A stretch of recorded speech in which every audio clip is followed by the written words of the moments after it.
podcast. It's a beautiful Sunday morning. I am your host, Bronson Fiore, joined by our mod mommy, wielder of our band hammer, Emily Hulslander. Oh, what's up, my nerds? And we got a very special guest today from his very own Twitch channel, a Mr. Lucifer Darksaber. Is that correct? It is now King Saber. It is Oh, to King. avoid Oh. copyright at any Oh. future, because Disney's on that Nintendo sue everything that is not us. Oh, hey, What valid? Absolutely valid. can't. I get it. It's why you'll notice all of our art and all of our like store stuff is like vague enough to be seen as Dragon Ball or Street Fighter or that kind of thing, but you can't do anything about it because it's like vague enough. It kind of reminds me of Aqua Teen Hunger Force. It is not a Powerpuff Girl. It does a pink mohawk in a wheelchair. We are not getting sued. It's kind of the methodology we took. Yeah. Anyway, we were talking a little bit about this before the show. Might as well hop straight into the news. We don't want another show like last week where it ran 3.5 hours. Oh wow! Yeah. So hey, PS5 Pro, it was revealed. It was they had a lovely 10-minute video showing off the PS5 Pro and its capabilities and its what they've improved on it. And then they dropped a real hardcore thing with the price. It is going to launch at $700 goddamn dollars. And the internet has been a buzz about this. That's 800 euro, 120,000 Japanese yen. As with every PS5, it comes with a copy of Astro's Playroom. Great game. If you haven't, check it out. It's pretty cool. And a wireless controller, and it is getting a hard drive upgrade because of 2 terabytes. But you're also not getting a disk drive or a vertical stand. In fact, when you go look on the PlayStation blog at the announcement, in the right-hand corner of the image, it says vertical stand sold separately. So Do you guys actually use your vertical stand? No, because I live in a house, but it is a 700 square foot house, so I have to condense space as much as humanly possible. So that's why all my consoles lay flat, if it is able. So yeah. But That's no, a great. lot of people are upset about that. A lot of people are upset about the disk drive because if you buy the disk drive add-on, it takes that thing up to $800 or almost $800, $780 before tax. Um, yeah, man. I So here's the thing. I'm gonna give a take, and I understand why people are mad. This is Mm. the most expensive console um, that PlayStation has ever put out. And even if adjusted for inflation, it is the second most expensive console they have ever put out. And the first most expensive was very much dogged on for the price super hard at the time. And in this video, they don't show any new games.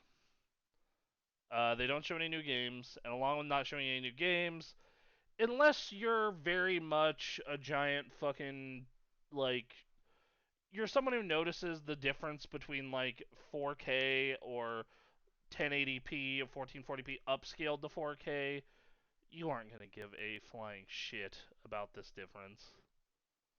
Yeah. That that's definitely my issue with. Am I going to get it as it comes out, or am I going to wait a little bit, especially during holiday season? Because Mm. I don't Mm-hmm. stream with 4K. That I I just do. don't have a reason for it right I now. I bought a 4K capture card for that exact reason. um, But for me at the moment, I don't have one. But I do you plan on getting one? So For me, it's like if I wasn't already in the market for a second PS5 for the house, I totally would not be buying this thing.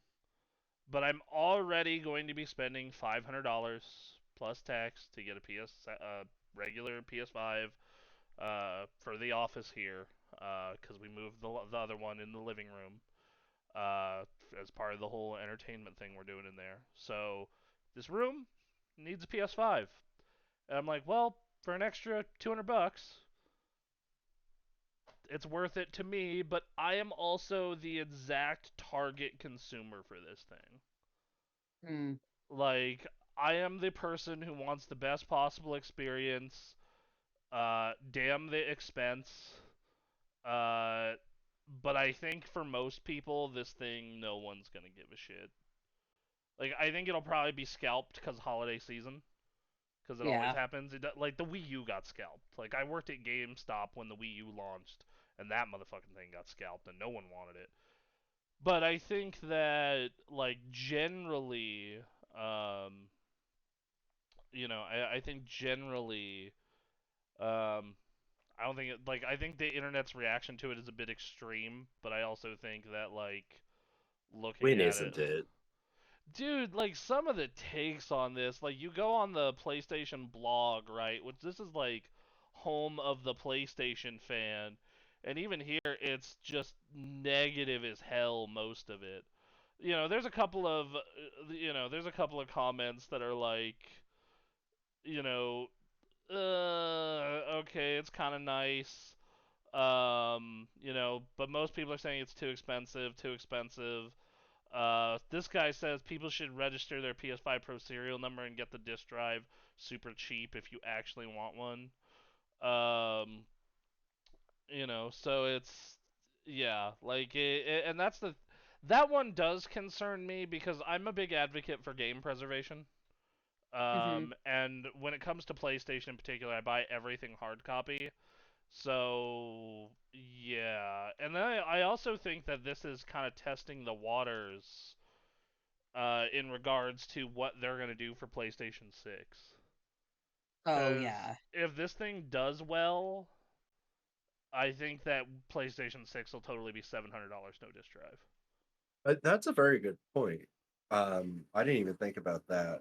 I was thinking that yeah, the system's going to be $700. It's a essentially an upgrade to Mm-hmm. the original, and for some of us, we either got a launch system later or we got the slimmed down version Mm-hmm.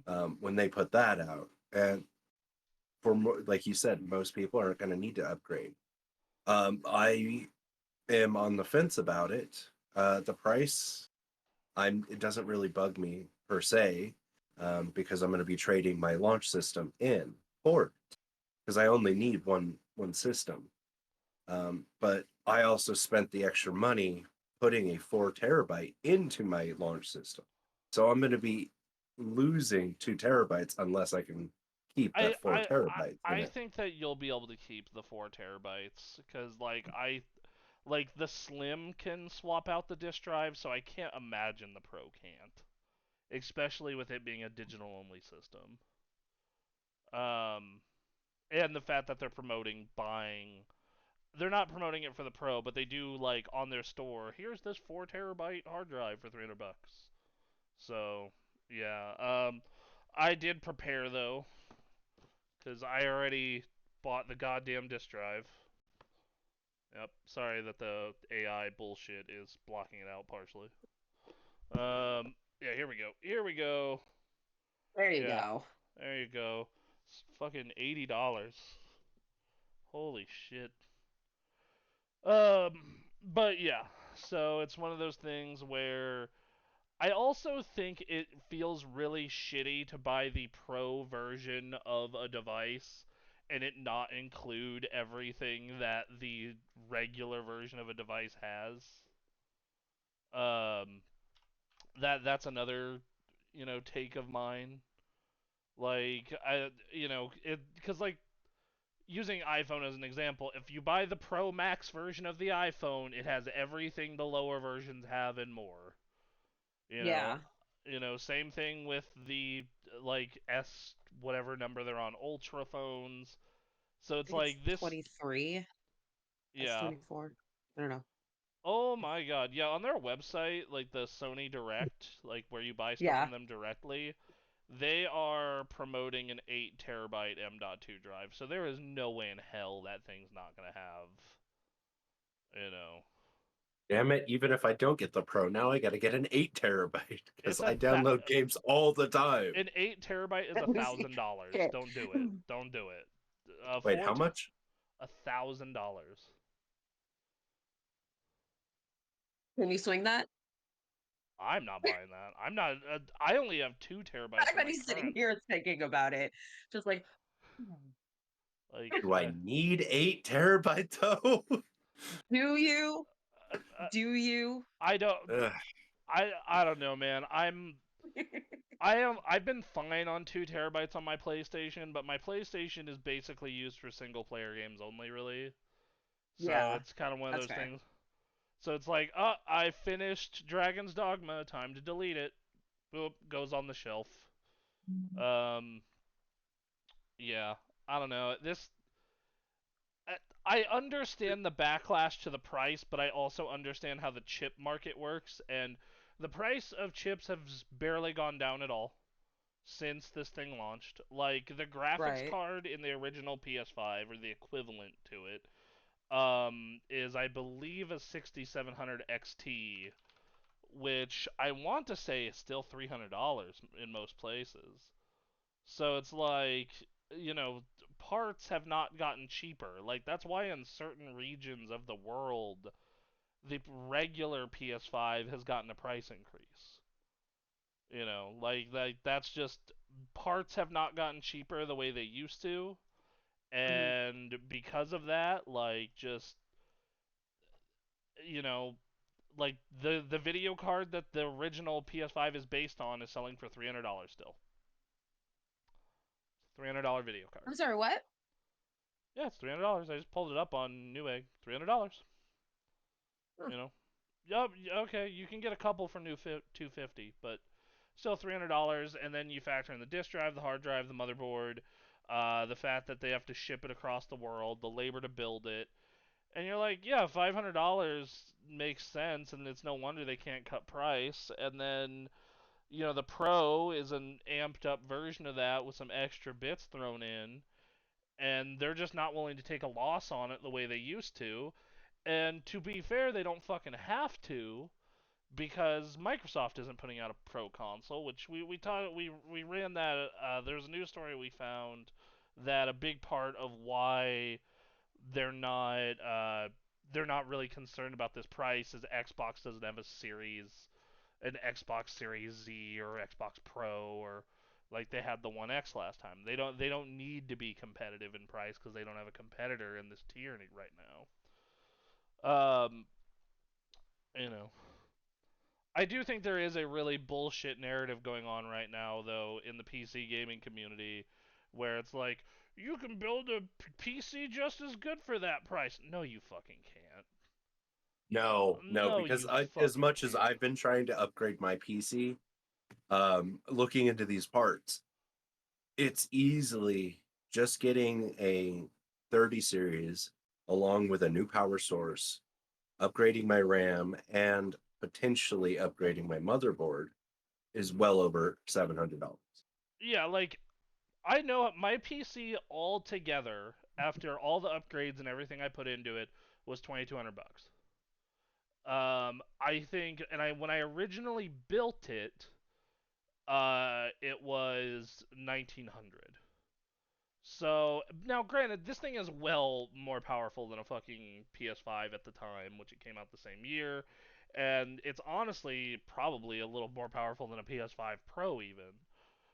But you know, over double the cost of even a PS5 Pro.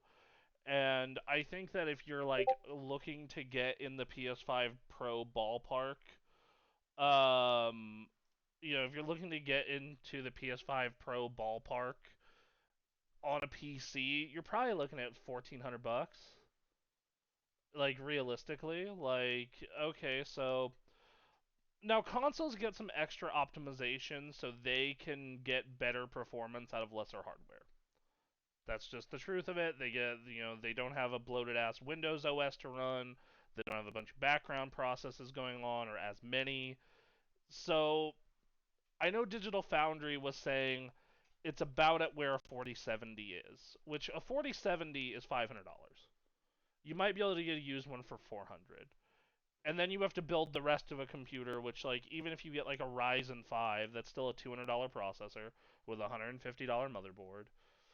We'll say you go cheap on the case, $100 case, $140, $130 power supply, 60 gigs for RAM, like you're or $60 from RAM, and and then another $100 for storage, and you're well over the cost of a PS5. It's just it now, in in the PC space, there's the fact that, well, what if I don't want to go that high end? What up, Dwarf Wolf Dad?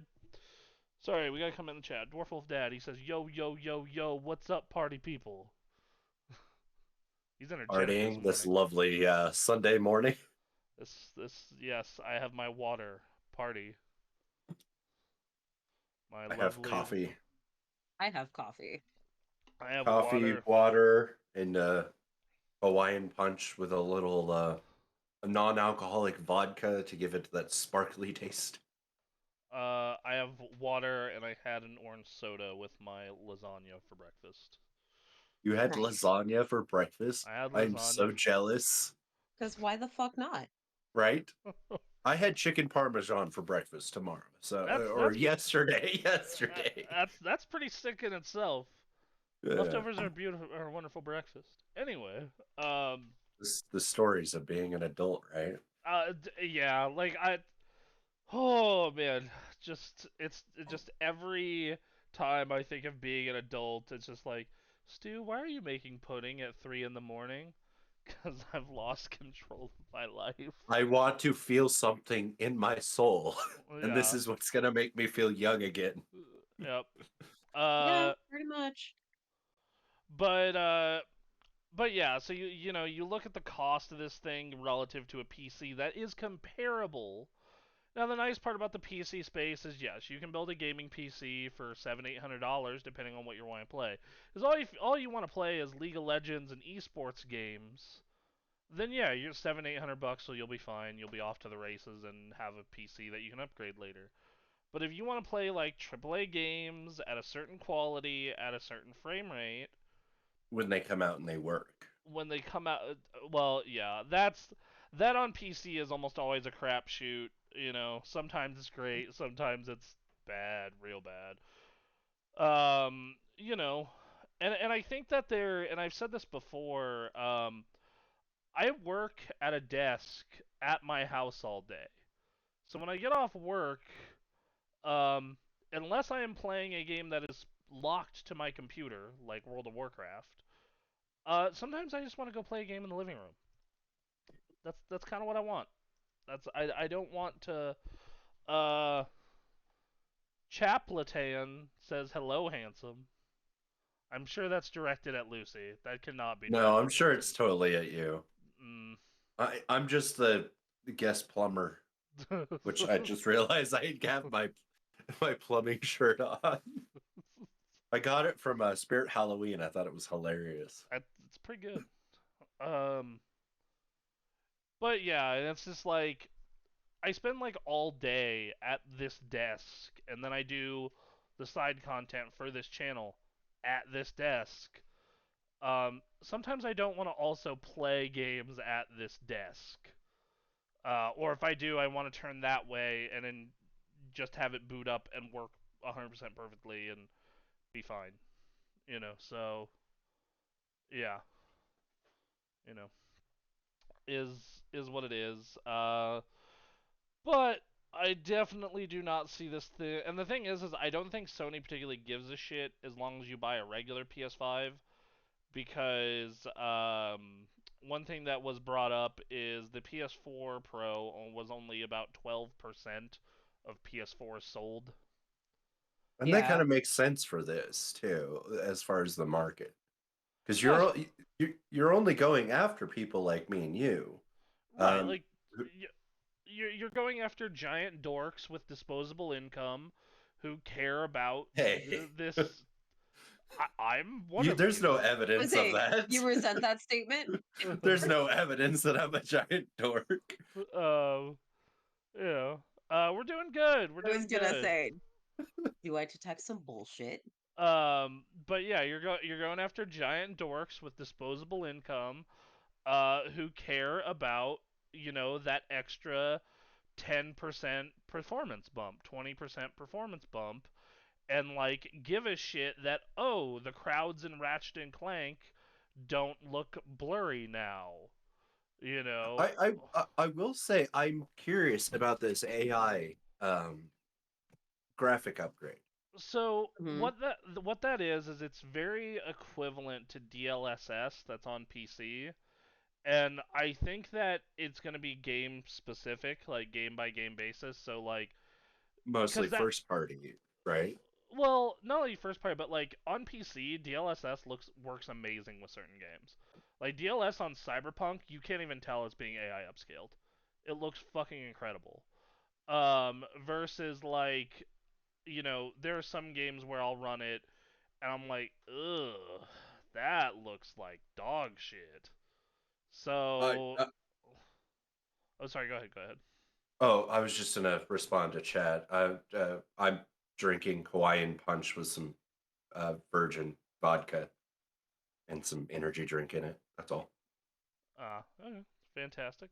Um, but no, so it's like this thing is, so it's like they're and that shows because IGN ran a poll and says, "Will you buy a PS5 Pro?" 14% of people said yes. Everyone else said no. They're targeting a very small segment of the audience. They don't have a lot of competition. I'm betting you they're not planning to sell a ton of fucking volume with this thing. Um, and yeah, and then side story that's related to this, and it made me very glad I bought this guy. These are being scalped. These lovely PS5 disk drives are being scalped already. You know, they are being scalped on the eBays. That just sucks. Uh, I yeah, I know we were saying that it's gonna get scalped because holiday season is fast approaching, but still yeah. It's makes me wonder how much they're selling it on eBay. last I checked, it was like 120, so like a $40 markup. I don't know what it is Holy at this shit. particular moment. Okay. Yeah, it's not. That's relatively low, isn't it? I mean, that's still a what 30% profit. More Yeah. or less, yeah. So it's being scalped and it's sold out a bunch of places. I know when I Yeah, I bought actually was looking at that article. I think it's this one. I'm not gonna. Um, keep going. I Oh need no, to go look it ahead, up go real ahead, quick. go ahead. Oh, I was looking at. Oh, God damn it! Why is it not? There it goes. My computer is being weird. It was showing that Walmart shows over 1,000 PS5 disk drives were bought since yesterday. So this was about September 10th. So roughly this last week. Um, over 200 in people's carts. Currently sold out at some online retailers, including Amazon, Best Buy, and Target, and available on others, including PlayStation Direct. Yeah, So that's it's already selling, and it's selling fast. yeah. So and I got mine already. So you're You fine. know, No worry. like I got mine already, and like I kind of had a feeling this would happen because it happens every time. It doesn't matter what the fuck it is. Every single Right. goddamn time new electronic game thing happens, scalpers. To high heaven. Swear to God. Was there absolutely a needed push for these disk drives though? I mean, I think that people either Without pushing the new hardware, I mean, without that happening within this week, this bump wouldn't have gone up. yeah, So do you no. think they knew this and this is just part of their way of offloading and getting rid of supply that they're essentially sitting in these stores that up until, it's been like Because one of my friends has one of those that you can add on the disk drive, and Yeah. it's been on the back burner. Just it's something we would like to do, but not necessarily doing right now. But now that this push is happening, everyone's like buying them in a panic, and I I think Sony knew this. I think that Sony definitely knew that if they put out a pro version of a console without a disk drive, that yeah, it was gonna cause a sell, because anyone who, or not anyone, but most of the people who care about a pro unit probably also care about a disk drive. Please pause the Me stream. being the exception. Yeah, which we'll get into, and that's fine. Like, my Xbox is all digital. I don't own a single digital game for my Series X. Not or a single physical game for my Series X. Sorry. Though that's kind of Microsoft's fault in a way, because back when I was like working at a press outlet and getting review codes, they would always send it to us digitally, and I would always end up reviewing goddamn Xbox games. And then Game Pass came around, and just like by the time the Series X was out, I was like, man, I haven't bought a single physical game for my Xbox One. And I guess I can keep this train going with the Series X. So yeah, I think that, but I think that like the vast majority of people who really want a pro console also care about a disk drive. Um, and yeah, that's you know, that's they're gonna go one in one. I am curious about the availability of the pro. Like, cause I'm still debating if I want to pre-order or just wait till I can walk into a store and buy one.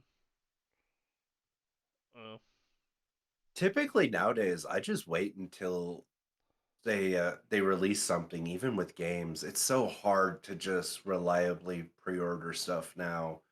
Because I've pre-ordered so many things, mostly collector's editions, and mm, Yeah. it's one thing, but even hardware, I want to at least wait until maybe December, which most likely this $700 system is going to be on sale regardless.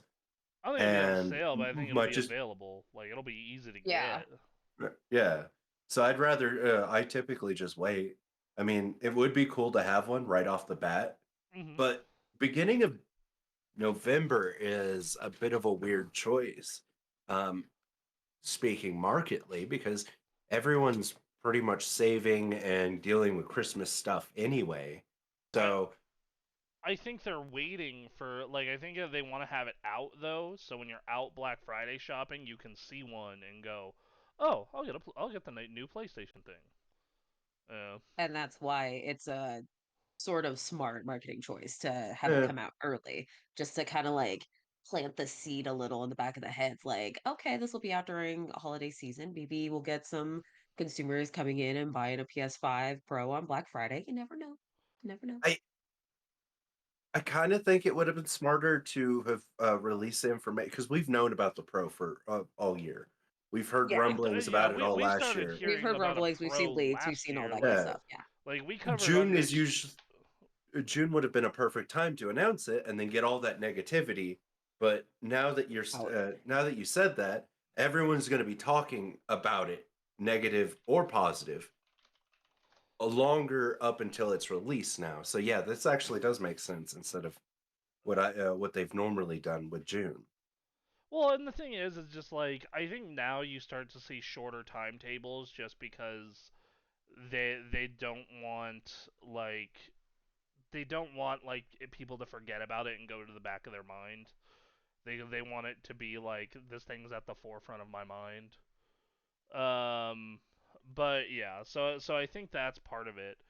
I think that um, and I also think that Sony is in a very weird place with this thing, because like they don't have direct competition, and I don't think that they're necessarily looking to do volume on it either.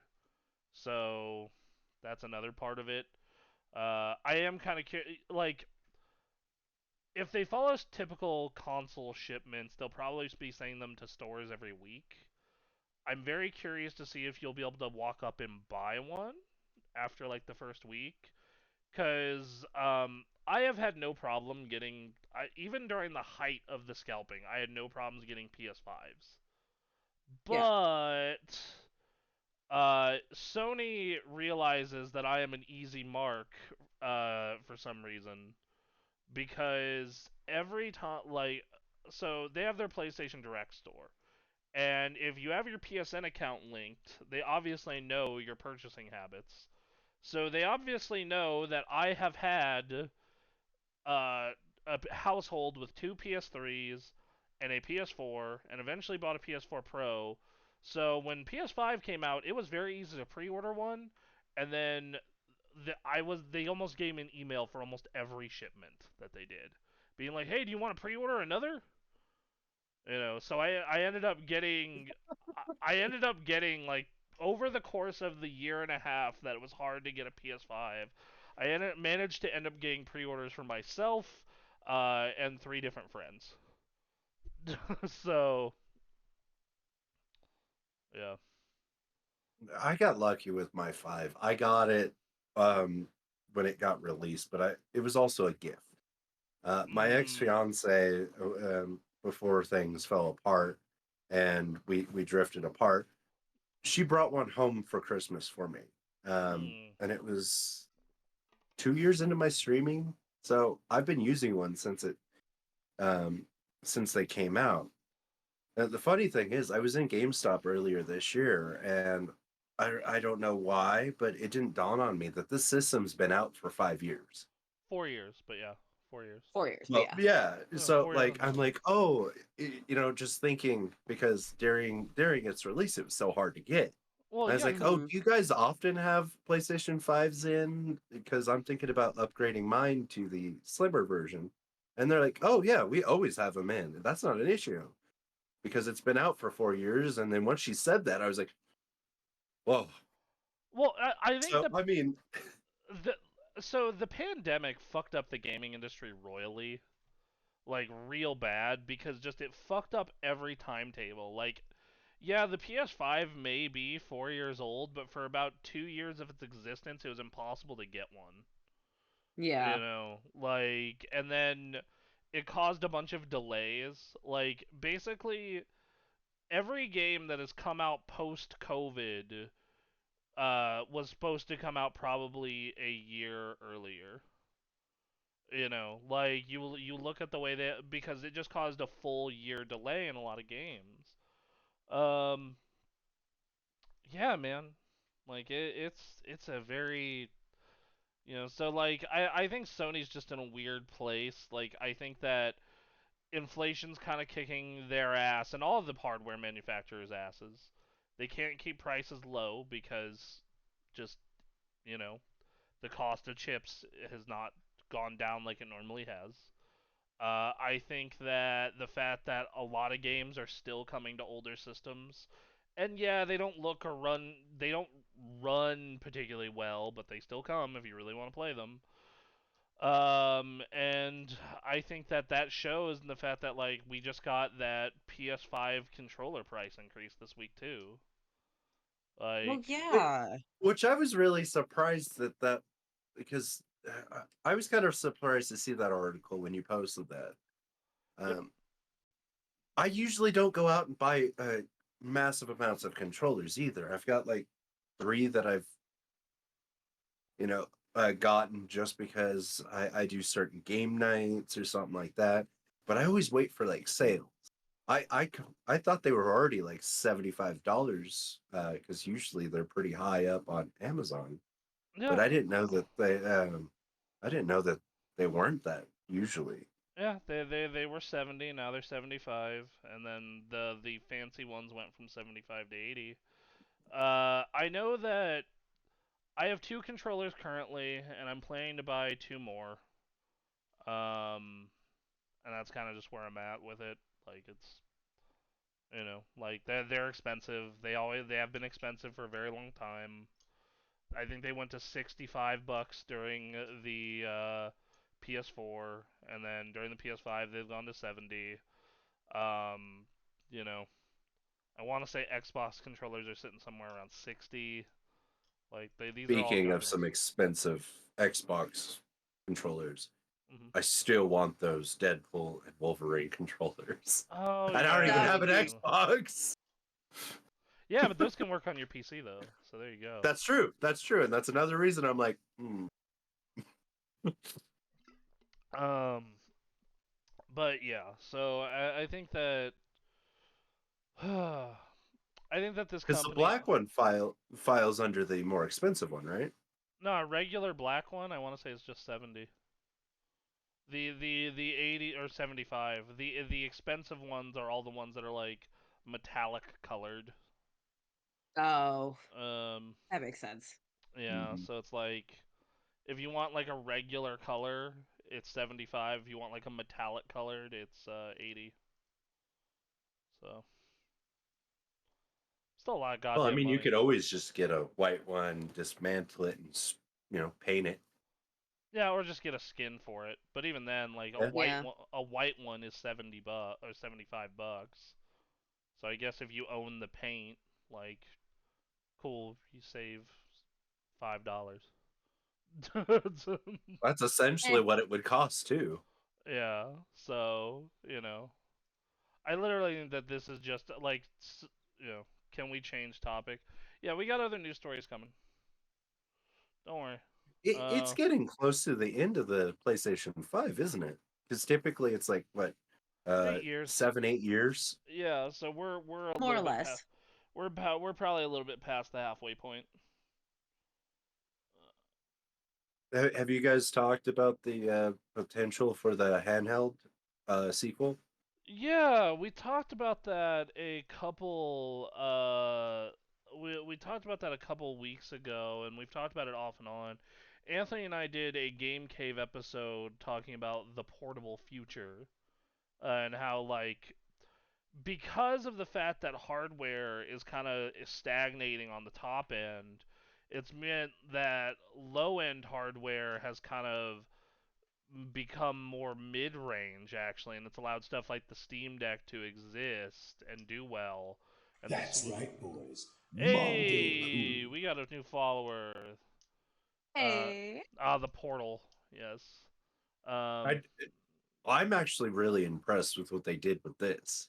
I The connectivity is amazing. I'm I was ruined by fast-paced twitchy games, so anytime there's input delay, I notice it, and it's Mm. unfortunate. So any game over streaming for me feels bad. Unless it's turn-based. I actually did play a lot of Yakuza Like a Dragon when I was in the hospital via Game Pass Wi-Fi thingamajig. Mm. But um,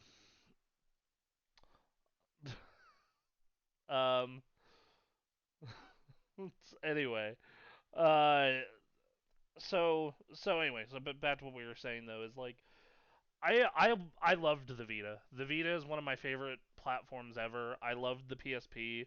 Sony handhelds are great. Can I we talk about how the PSP had the Star Wars Battlefront Elite game, and it was one of the very first Battlefront games where you could get into a ship on the ground, go into the sky and battle, and then go into space and battle all in one, and we still haven't gotten anything close to that.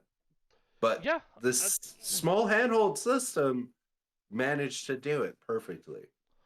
I I look at the PSP as like the great grandfather of the Switch and the Steam Deck and like all those platforms, and I think it is an underrated gem. Same with the Vita. So, and the rumor that I keep hearing floated around is this new PlayStation handheld will play your PS4 games that are like digital, your digital PS4 games, which I think would be perfect. Um, so yeah. Uh, That is one thing I do love about PlayStation Plus because I pay for the highest tier, mm, and I love being able to just play PlayStation 1, 2, 3, and 4. Well, 4's always been kind of the part of the PlayStation 5, but uh, I've been I just downloaded Resistance, the handheld for the Yeah, PSP that Oh. we used to have, and I love it. Yeah, that game's It great. works perfectly on the 5. The PS3 has the issue that it has to be streaming because of the hardware, and that's disappointing. And I wish that they would get a more comprehensive library from 1 and 2. But it's a start. It's a start. Um, the problem that I have though with like I understand that they don't want to like blow all their good games at once, but I'm also like, bro, you could do just a little more, like just a little bit more. Like they put out Sly Cooper a couple months back, and I've been doing that one, and it's been fantastic. Me too. Sly Cooper with trophies, dog. Hell yeah, just That's like the the best. That's another reason why I'm huge into console gaming versus PC. Then again, and I'll talk about this later when we go into what we've been playing. But I'm a huge into like getting that little dopamine from like achieving something in game that I've stuck with Sony since they put out trophies.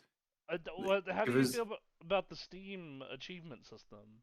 Because they got the I so being that I don't play PC very often, mhm. that was never really a big thing. And once I started getting into PC gaming, I'd already like amassed all these trophies and platinums through Sony. Okay, that makes So, sense. but like, and like I said, when we go into what we've been playing, I'll talk about a little bit about that particular topic because that's the biggest driving force right now for me to upgrade my PC because I've been having a few issues um, while trying to stream and play a particular game. Mhm. And if I upgrade the PC, then that means I can do more PC gaming. Cause yeah, like I used to really care about achievements and trophies a lot, like in a big way. Um, but then as I got older and like I just lost interest. Like nowadays, I don't even really go for a platinum unless I am like obsessed with the game, like I was Spider-Man 2. Oh, I fucking love that opening. Yeah, you like that opening's great. I love a lot of the set pieces in that game, the story in that game, but like I went for the platinum because it was super fun and it was just to do everything. I, You I, know. I love those games that make it like I only go for platinums for games that are really fun. Mhm. And I'll go for platinums in Assassin's Creed games, but they are infamously horrible to anybody that has ADHD. Because then side quests as are just horrible. But I the Spider-Man one was so fun to get. yeah, like World of Warcraft has its own achievement system, and like I'll go for certain achievements in that game. I know I'm never gonna 100% that game because it's There's more. There's like 3 people who have ever 100% of that game's achievement list. But But it'd be like, cool if you did. it would be cool if I had all the free time in the world. You're right.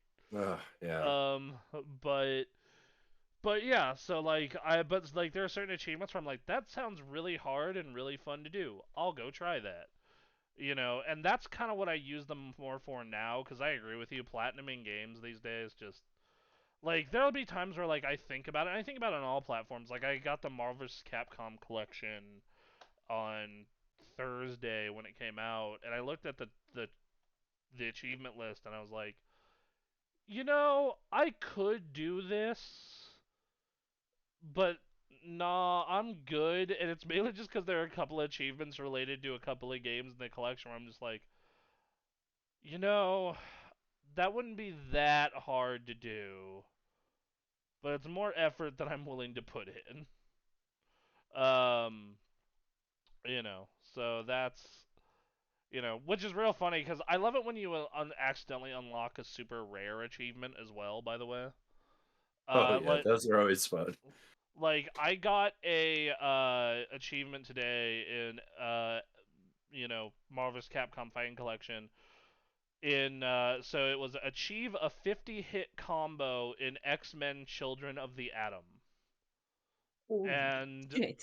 I was just I was just playing an online match with Storm. I got a dude into a launcher, and then I did her super, and it's like, yep, 50 hit combo. And it's like, all right, well, cool, that was easy. So it's yeah, it's one of those things where I like that's always fun, but yeah. Anyway,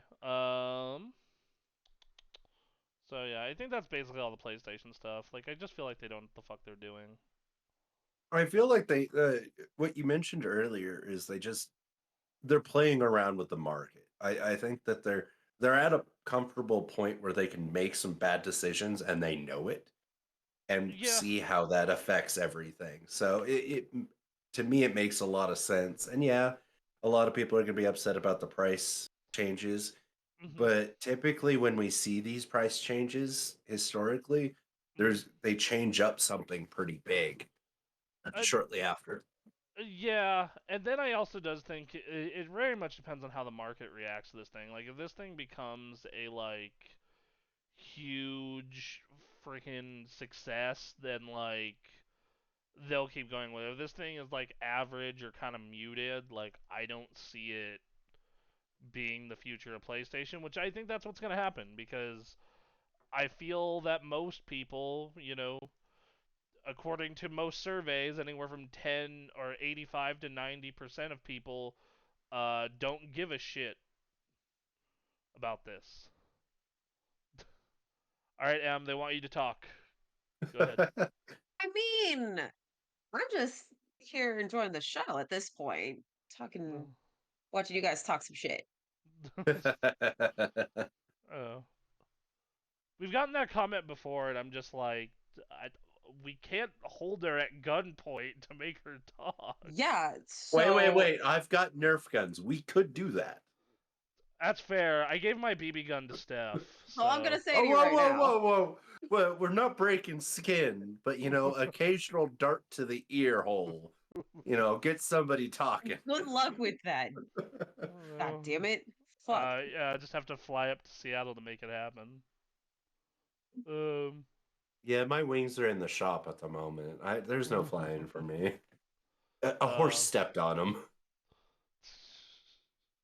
uh, so we do have a story that is like I think Sony is trying to manipulate the market, or not manipulate, but test the market, and I also think that they're in a weird place because I think that it's very shown that their fans are not happy with a lot of their output this generation. I think that is partially due to factors out of their control and partly due to factors within their control. And I hope that Astrobot is the first step towards correcting things. I'm super excited to give that a try. I loved the add-on or the tester. Yeah, I platinumed that one too. that game was fucking so good. Astro's Playroom was so goddamn good. So And good. I was reading some of the articles that you posted yeah, in the channel, and I didn't even think about like that perspective of thinking about it as a graveyard of characters. I was just happy to see him again. I I was kind of both because like I finished the first like world. Like I went and I did everything in the first world. And then Mhm. I like went to go back to the hub and saw all this like PlayStation IP that I'm like, I remember Jack and Daxter, that was cool. I remember this. I remember Taru, that was cool. I remember Paparappa and Jammer Lammy. Fuck. My They're first never interaction with making. Pat Rapper. Oh, sorry. Go ahead. Oh no, my first interaction with Pat Rapper was with the fighting game that Sony put out. Oh, PS All Stars. Oh, Yeah. I loved it, and I was so sad that I didn't do better. Um, I have the platinum for that game on Vita. Fun I fact. almost had the nice. platinum on both PlayStation 3 and the Vita. I didn't bother to do the PS3 one. It was very much a game that I like didn't want to play on the TV that often, but I'd be chilling like before class because that game came out when I was in college, and I'd just be like on the Vita in the lobby of the college and just playing it, or like before bed.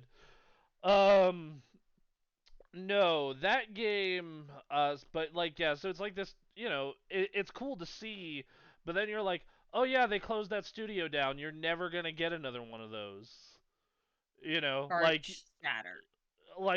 there's a whole level that's like based on Ape Escape, and it's like that was made by Studio Japan, that was shut down 2 years ago.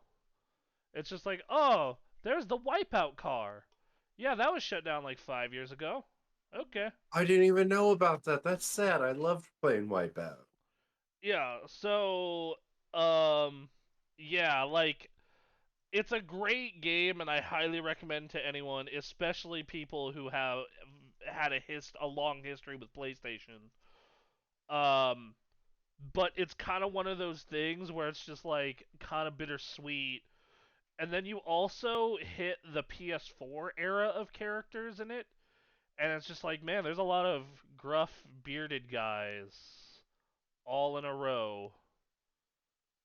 That dude from Dave's Gone, Joel, Kratos. It's like gruff bearded dudes.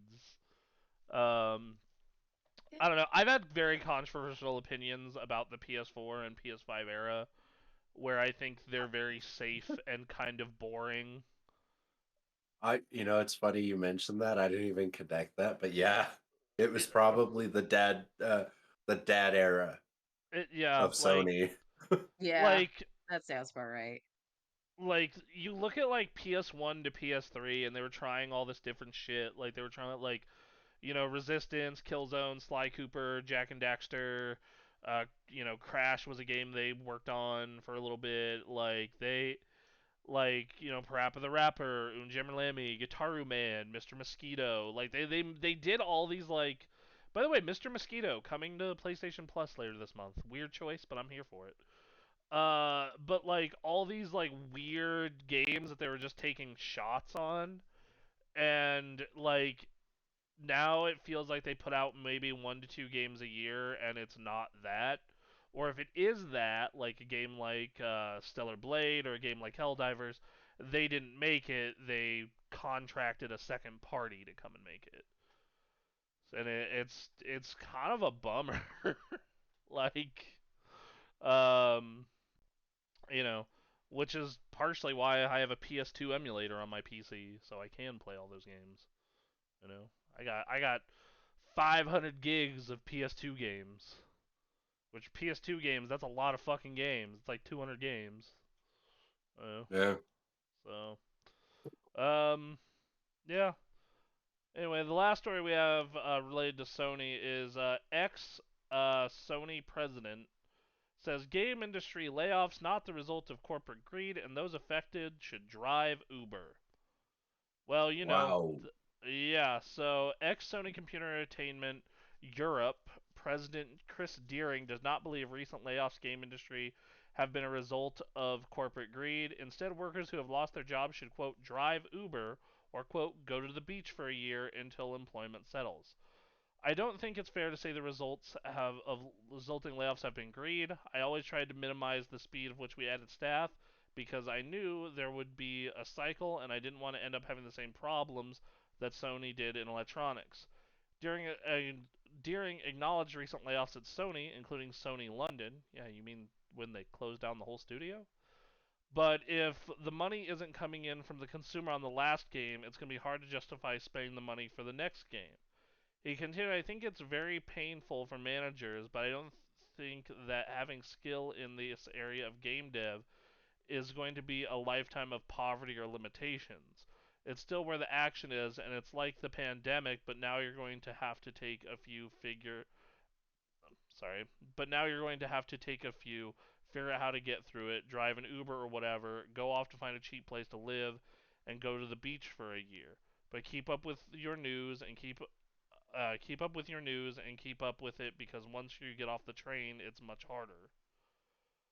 And then he says he's, quote, optimistic about the future for workers who have been laid off. These things do recover, sometimes a lot faster than you might think, when all is very precarious. He said, I presume people who were paid some kind of decent severance package, and by the time that runs out, well, that's life. This guy says he was in marketing for Atari and then moved to Sony via Columbia Pictures and he served as president of Sony Computer Entertainment Europe from 95 to 05, in which he helped launch the PlayStation 1 and PlayStation 2. Talk about somebody being really disconnected. Yeah, I was gonna say. Like, you say it's not corporate greed, but you're speaking from somebody that is well taken care of because of corporate greed.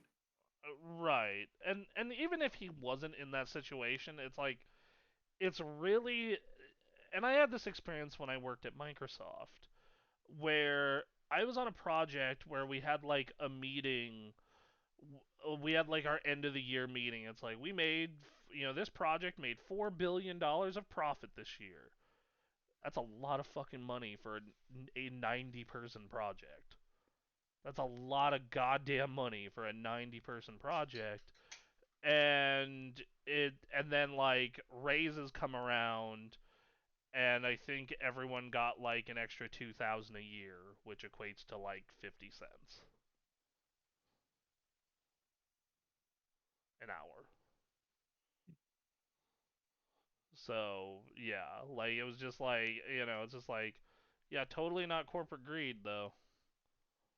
I You know. mean, these game developers, designers, artists, like that's their career. It's not like they're taking a part-time job per Yeah. project. That's their The life. studio is a career, and yeah, when a studio closes, that's really fucking hard for these people because that's like she said, that's their life. Like, that's what they And wanted to do their entire time. and it's not like it's not like a job where like, okay, I work in administrative work and it's a remote gig. But administrative work is in every single town and city in the entire country. Okay? Mhm. Um Alternatively, game dev is not in every city in the country, and most of the cities where it is fucking expensive. Okay? A lot of game dev is in Raleigh, North Carolina, expensive. New York, expensive. San Fran and the Bay Area, expensive. LA, expensive. Seattle, expensive. Bend, Oregon, fucking yeah, kind of been gentrified into being expensive. All of the big game hubs are fucking expensive to live in, and those are where you're gonna find the most jobs. And then alternatively, it's like, well, go make an indie game, dude. Like, the, like, okay, I one, think we're a little out of the boon for indie games. Like that was huge with PlayStation 3 era into the early PlayStation 4. I think even now indie games are huge. I just think it's like very unrealistic to tell someone to go make a 5 to 10 man studio, pay themselves for a fucking potentially up to 5 years, and hope that that game makes it. And if it doesn't, cool, we'll all just file for bankruptcy and go be hobos. Like, and this is actually something that you hear from developers, and Jeff Gersman brought this up, earlier in the year, where he was talking about like a lot of reason why people just don't go found a studio even if they do have the funds is the insurance. They need health insurance, and paying for health insurance privately is insanely expensive. It's private health insurance is stupid expensive, and then to what makes private expensive insurance even worse when it comes to being stupid expensive is it doesn't really start to come down in price until you get 10 or more people on a plan. So you need basically, if you want to go independent and still have your insurance and your same quality of life, you need to either find an angel investor or have crowdsource the money to be able to fund you and 9 other people to make a game. You know, that's fuck, dude. Oh my god. This. Sorry, go ahead. What? Oh, I thought you were saying something. Sorry. No, Um, I was you know, agreeing with what you were saying. Yeah, uh, same. yeah, like this is so fucking out of touch. It's insane. You know. Like there's no way to even make that sound remotely positive or like make him not sound like a fucking. I'm sorry, my language. Jackass? Jackass, essentially. Yeah. Well, like, But go ahead. Go ahead. Jesus like Christ. just that drive an Uber. Like I know so many people that do drive an Uber. They're not making tons of money. I drove Uber part time back when I was working in insurance because I wanted some extra money. And on a good Friday or Saturday night, I could make about $150. Now, $150, you're like, oh, that's pretty decent. That's, if you break that out every day, that's like a solid, $20 an hour or a little over $20 an hour. And you're like, yeah, but then you think about the wear and tear on your car and the gas and the fact that the pay The, isn't consistent, the messes in your car. the possible messes in your car. Yeah. So it's one of those things where yeah, man, like I don't know what to say really, like, beyond that. Like, it's like this, like the oh, just go to the beach for a year and wait it out. Like, Also, just that like, who the fuck can just live on the beach for a year? who has the money to buy a fucking house near the coast and just chill on the beach every day for a year? Does this guy know game developers aren't paid well relative to other people in their same field, right? Like Yeah, like I a, was like a gonna say. like a good programmer at a game company like could make way more if they just said fuck this and went almost anywhere else. You know, like, yeah, this shit's asinine. So, dude's out of touch, fucking dumbass Oh, out bootstrap of touch. mentality bullcrap. Like, there is like a level of truth to bootstrap mentality in the sense that yes, you do need to fucking go do your best to improve your situation. Right. But like, this is like legitimately a case of a giant corporation, way overstaffed during COVID out of greed, and now they are trying to bail water. And it's fucking bullshit. Oh, hello there, little guinea pigs. They're I probably like, dude, feed us. Like, I usually feed them like around afternoon, but ah, well, anyway, I just want food all the time. yeah, I remember I had a guinea pig when I was younger. Very much wants food a lot. So, I'm surprised they're not eating the pumpkin or attempting Oh, to. it's not actually. It's a house. Oh, Okay, oh, that's cute. okay. That That's is very so cute. cute. Okay, I was gonna say, like, I am surprised they're not just chewing on that pumpkin. Oh, I will definitely be getting him one. Ah, okay. Okay. Um, I just gotta wait for the season to be ripe enough, I guess. well, a couple more weeks, right? At this point. Um, At least Yeah. 2 weeks. Yeah. this year just flew by, man. I feel like I Oh my breezed god, it is crazy.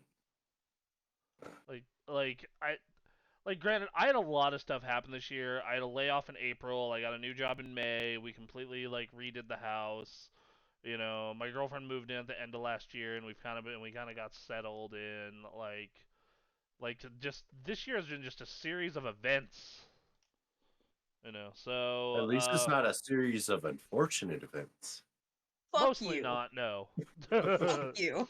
layoff kind of sucked hard, but yeah, so I know that this week and last week have been kind of bag on Sony weeks. But now it's time to go back to our age-old tradition of bagging on Microsoft.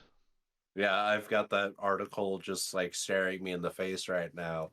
Just Uh, that number of sheer layoff. yeah, so this these layoffs suck extra hard because Microsoft basically lied straight to the FTC's face because they were like, "Yo, we're not gonna lose anyone." Yeah, so You know, Aren't there's they currently in a court case over this too? no, that got wrapped up last year. That got settled. I think it was last November was when it Yeah, Oh, finally yeah, finished. the FTC is not happy about their behaviors and are going to try and file another, but that almost never actually goes anywhere, so we'll see. You never know. It might be one of the rare cases where it actually does, but I wouldn't hold my breath. But yeah, so they're laying off another 650 staff from its gaming business. It mostly affects roles, mostly corporate and support functions that were made to organize our business for long-term success. No devices experiences are being canceled, and no studios are being closed as part of the cuts. This gets Microsoft up to a total of 2,550 layoffs this year in just their games business, and most of it is because of the Activision Blizzard studio purchase last year. So, yep. Um, I'm going to read this quote. It is somewhat long, so please be ready. For the last year, our goal has been to minimize disruption while welcoming new teams and enabling them to do their best work. As part of our aligning our post-acquisition team structure and managing our business, we have made the decision to eliminate approximately 650 roles across Microsoft Gaming, mostly corporate and supporting functions to organize our business for long-term success. I know that this is difficult news to hear. We are deeply grateful for the contributions of our colleagues who are learning they are impacted in the U.S. We're supporting them with exit packages that include severance, extended health care, and outplacement services to help with their transition. Outside the U.S., packages will differ according to location. With these changes, our corporate and supporting teams on resources are aligned for sustainable future growth and can better support our studio teams and businesses units with programs and resources that scale to meet their needs. Separately, as part of their running business, there are some impacts to other teams as they adapt to shifting priorities and manage the life cycle and performance of games. No games, devices, or experiences are being canceled, and no studios are being closed as part of this adjustment today. Throughout our team's history, we have had great moments and we have had challenging ones. Today is one of the challenging days. I know that is going to through more changes like this is hard, but even though in the most trying times this team has been able to come together and show one another care and kindness as we work to continue delivering for our players. We appreciate your support as we navigate these changes, and we thank you for the compassion and respect for each other. Phil. Yep. Um, this how is that not going to affect their project? That's a huge number of so manpower lost. Oh, okay. So, but like, you have to think how big is the Xbox gaming division, especially if you include Activision Blizzard. Like, I think Activision Blizzard has over 300,000 employees, I believe. So Wow. that part I actually believe. No, correction. That's Microsoft as a whole, but they had 17,000 employees in 2023. So, and that's just Activision Blizzard. So Microsoft Gaming. So this is like a healthy chunk, but it kind of depends on what projects they were on and what they were doing. Um, and then there's a bunch of competing statements regarding, what their goals are and things of that nature. Spencer has insisted Microsoft's video game franchises are getting stronger, and Xbox players are as high as they've ever been this year. Xbox sales, though, as far as the console is concerned, are plummeted, and they're bringing another of certain games to rival platforms such as the PS5 and Switch. Um, Now, a lot of people are speculating that this is because the inside of Microsoft, the higher ups are telling them, "Yo, the gaming division just spent $78 billion over the or $77 billion over the past 4 years. Y'all need to start making some fucking money." And the quote that backs that up from Phil is, "It's definitely true inside of Microsoft. The bar is high for us in terms of the delivery we have to give back to the company." So I do think that Call of Duty is carrying that a lot, though, because while hardware sales for them have been down by a good chunk, There was a massive boost in total revenue and profit, 44% year over year, because of or sorry, excuse me, 61% year over year because of the purchase of Activision Blizzard and how much money that they bring in. So, it's a lot of fucking money. Um, yeah. Where are? Maybe it's just because I'm more Sony, but are they really? Is Microsoft really doing that well? When was their last big hit, other than Starfield? I mean that was a short-lived. Starfield did really well. It was one of the top 10 best-selling games of last year, and I think Hi-Fi Rush was kind of a big hit That was a sleeper hit. Yeah, that was kind of that was a real it was an amazing game. It was one of my top 10 games of last year. If you haven't played Hi-Fi Rush, it's out on goddamn everything. I definitely do want to try it because I've seen it on a number of videos that I watch on YouTube. Yeah, Yeah. that game is dope, and that came out last year. It's just that with the exception of Starfield, all their hits have been smaller games. Pentiment is an amazing, well-written, funny game, but it's also a super small internal project. So if you want to talk about a big hit, then yeah, it was probably Forza Horizon 5 before Starfield, which was 2 years before Starfield.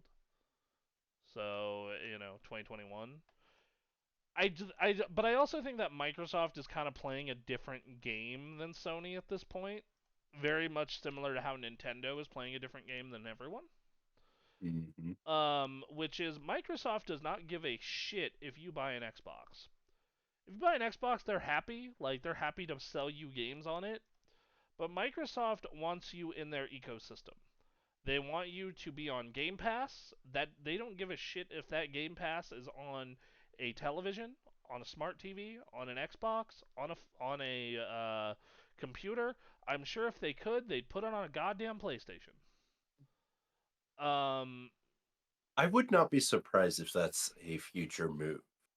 Maybe it, not on the 6, but possibly on the 7. I think Or somewhere down the line. if Sony would allow it, they would do it right now. Because here's the thing, people are like, well, Call of Duty is still coming out on PlayStation. It's like, they don't care. They're making money off of it. Cool, now every copy of Call of Duty, Microsoft and Xbox, this is why console wars are fucking stupid, and I've been saying this forever. Um, I've been saying this forever, is these companies care about making money. They don't give a shit if their box wins. If their box winning makes them the most amount of money, sure, they'll do that. But Microsoft has realized, if we put our games on goddamn everything, then we will make the most amount of money.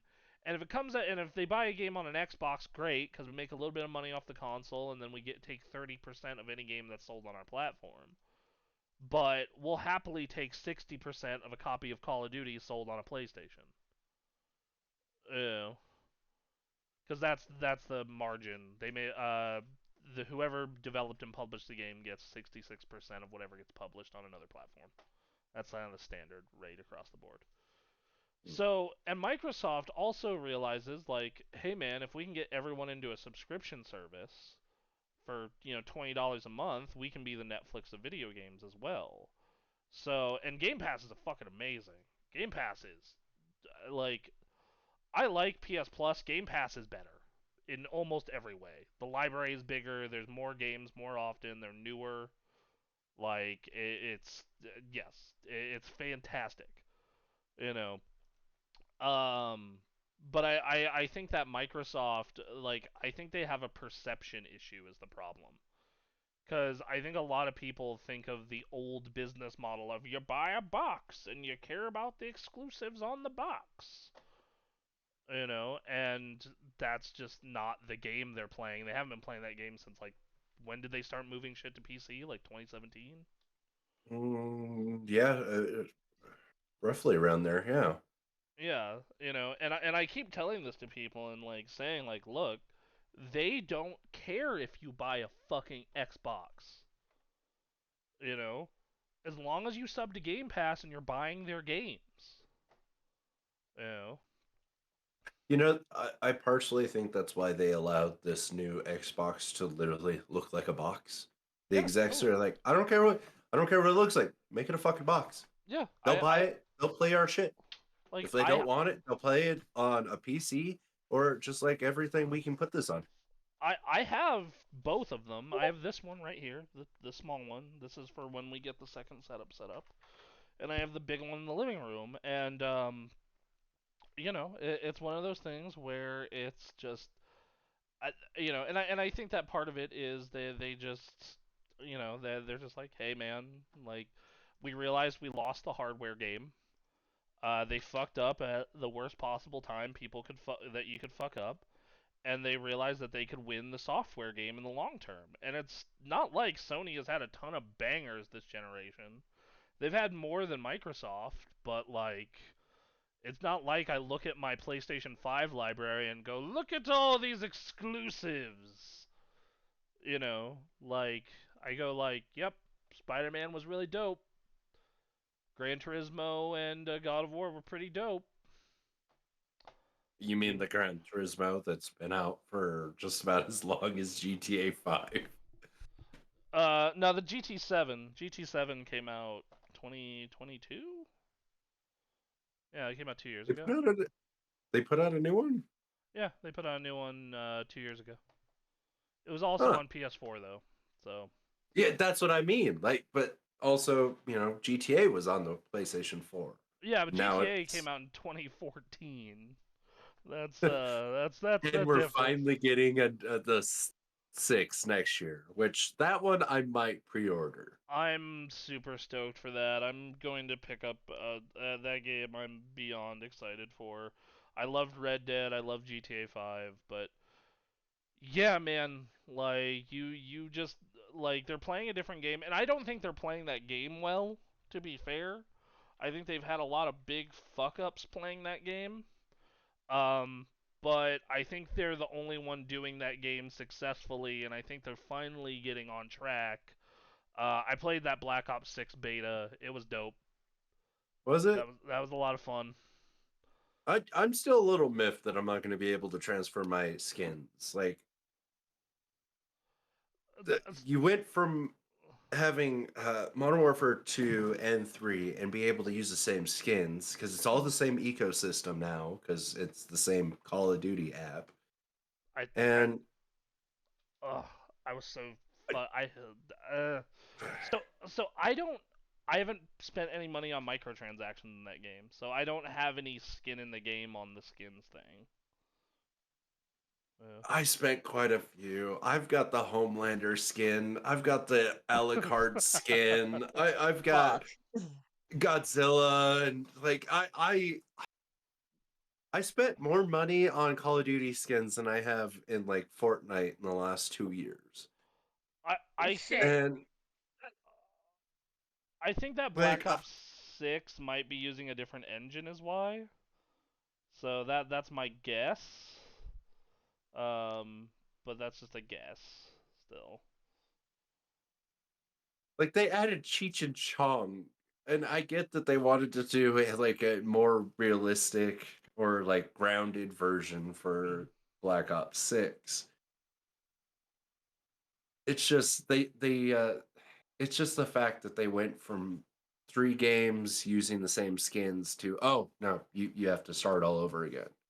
I, Which, Fortnite, you can use skins from season 1 when it was a bare bones of what it is now. yeah, but Fortnite isn't getting a new game is the thing. Like that's with Call of Duty you're still getting the new campaign. You're getting a full campaign. You're getting zombies in this one. They're bringing back zombies. You Uh, mean turn-based zombies, I not mean, free roam zombies, which I enjoyed.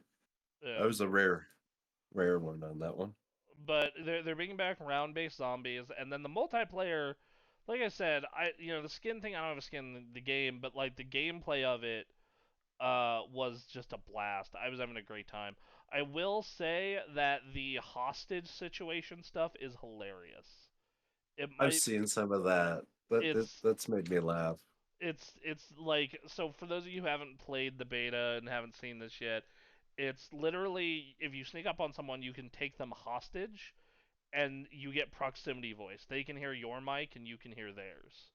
So like you can like take someone hostage and just start talking creepy shit at them if you Oh my want. god. Yep. That alone, like if I have a weekend where I can just play the game for free, I'm gonna be Uh, annoying just That because would be a shit. Like, I've got I'll have to get it on the PC because then I can use my voice mod and be really, really oh, annoying. yeah, see, there this you is what I was go. saying. You're gonna be a little shit with proximity chat. I swear to God. Swear to God. Um, well, it's gonna be on Game Pass day one, so you Uh, know. ma- like I spent the $100 on Modern Warfare 3 because I absolutely love the campaigns that they've done for the remakes. I know a lot of other people are like, oh, it was a little too graphic, but I'm like, I'm from the generation that played through no Russian. I want them to outdo that. I want them to not be in a way where they just for the sake of outdoing it. I want it to be well written and well done. I want you to shock the shit out of me. And they kind of did that with some parts that really, some accurate parts of Warfare with that. But they dropped the ball with the third storyline. Like, I Yeah, enjoyed playing it, but I heard the third one storyline was really rough, so I skipped it. Like I loved playing through 1 and 2 on the remake. I did not play 3's campaign. I played its multiplayer when it came to Game Pass. I know when it comes out, we are planning to all play it on Game Pass. So if you want to join us, feel free. Um, you give me a reason to get Game Pass, so probably. there's so many good games on that service, dude. I'm not sure if you're a Souls-like fan, but another Crab Treasure, banger. You know. I can be. I have Elden Ring on the 5, and actually somebody bought it for me so we'd play together, and Mm. that person never played. So Oh. I Rude. have like no Absolutely reason to rude. play it. Yeah. I mean, it was a free game, but still, like, Yeah. But yeah, if I have a reason Still. to play with somebody, I will totally put the time into playing it. but like they got a fully stacked library of great games. If you ever need recommendations, like, oof, there's a lot of cool stuff on here. Um, yeah, I'm excited. I wonder if the Diablo 4 expansion is gonna be on there because I know the game is. I wonder if they're going to do the expansion pack as well. Mm. Anyway, yeah, that's because I know that we've talked, me, Aaron, Anthony, a couple other people have talked about, like, well, I mean, now we can just play Call of Duty for free, so, you know, might as well. Yeah. Um, yeah, because Maybe I'll forgive them a little bit with the skins. they got all of the Yakuza games on here. That's cool. I still need to get into that. They got Persona 3 Reload. They got the Psychonauts games. I didn't even know they had Resident Evil 2 and 3 on here. Mm, okay. But The yeah, remakes or the originals? the remakes, the remakes. Um, yeah, no, there's like, yeah, I think they have over like 300 games on just the PC version of the service. It's crazy. Anyway, moving forward, we do have one. So, Blizzard is part of Microsoft now, and Blizzard, particularly the Warcraft team, has a union. They're unionized. And they had some response to this layoff. They said, quote, while we would hope that a company like Microsoft with 88 billion in profits last year could achieve long-term success without destroying the livelihoods of 650 of our colleagues, heartless layoffs like these have become all too common. This comes after a bunch more layoffs from Bungie and Sony, of course. The World of Warcraft Game Guild union became first Blizzard's ever wall-to-wall union encompassing every part of the game dev process for those on the Warcraft team. Um, so yeah, that's basically what they had to say on it. Um, you know, over the past 2 years, the game industry is at 20,000 people laid off. That is a fucking lot. What's the number for concurrent employees? Concurrent employees laid off? No, like all the ones active right now. Good question. Hold on. Is that it would be nice to know what like that 20,000 compared to the full number of how many we've got going on. Because like 20,000 employees being laid off, that's a big number. Okay. Roughly 268,000. So it's a small percentage of the total workforce. However, 20,000 people losing their jobs and having to either scramble to find new work or live on unemployment, which is nowhere near what your salary was, is still really, really shit. Oh, absolutely. And I'm not saying it's not. Yeah, so and that's unfortunate because I really feel like a lot of this came from COVID. People thinking like, "Oh, the money's gonna last forever. Number only go up," not realizing people would eventually go back outside and do stuff. I mean, I won't, but most people will. I try not to. Yeah, People are out there and I'm allergic to people. yeah. There you go. So it's it's one of those things where just it didn't need to happen. They didn't need to scale up that hard. They didn't need. There's a lot of shit like that didn't need to happen, and now a bunch of mostly innocent people are getting their lives fucked up because they don't want to pay to retain people, and they also don't want to take risks on a bunch of new projects to have those people have jobs. So they're just gonna lay them off, and here we are. Anyway, last news story we have actually isn't a layoff. It's a mass resignation. Lucy, I'm not sure if you've been following the show over the past 2 years, but I have joked that this has become Layoffs, the podcast. Um, Number of Now, times you've joked you layoffs know, a podcast. it's starting to seem like that, even from an outside of the podcast, like what at least once a week or several times a month. We're constantly hearing about it in the industry of gaming. Yeah, So pretty much. it's just, man, it's It's rough. yeah, no. Hopefully it's evening out more. We're definitely getting less of those stories at least. But Annapurna Interactive. For those of you who don't know who Annapurna Interactive is, they are a studio that makes or publishes rather mostly indie games. They have a lot of big name games on their, to their credits. They did Thirsty Suitors. They did Cocoon, which was a Game of the Year nominee. They published Hohokum, Stray. They published Neon White, The Artful Escape, 12 Minutes, The Unfinished Swan. Tons and tons and tons and tons and tons. They're a huge indie publisher.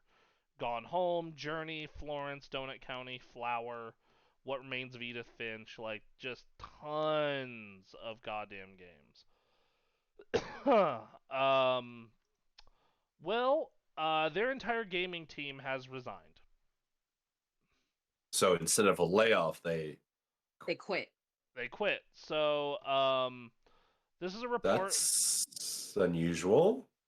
Oh yeah, no. That's So exactly. the quote from the article is all 25 members of the Annapurna Interactive team collectively resigned.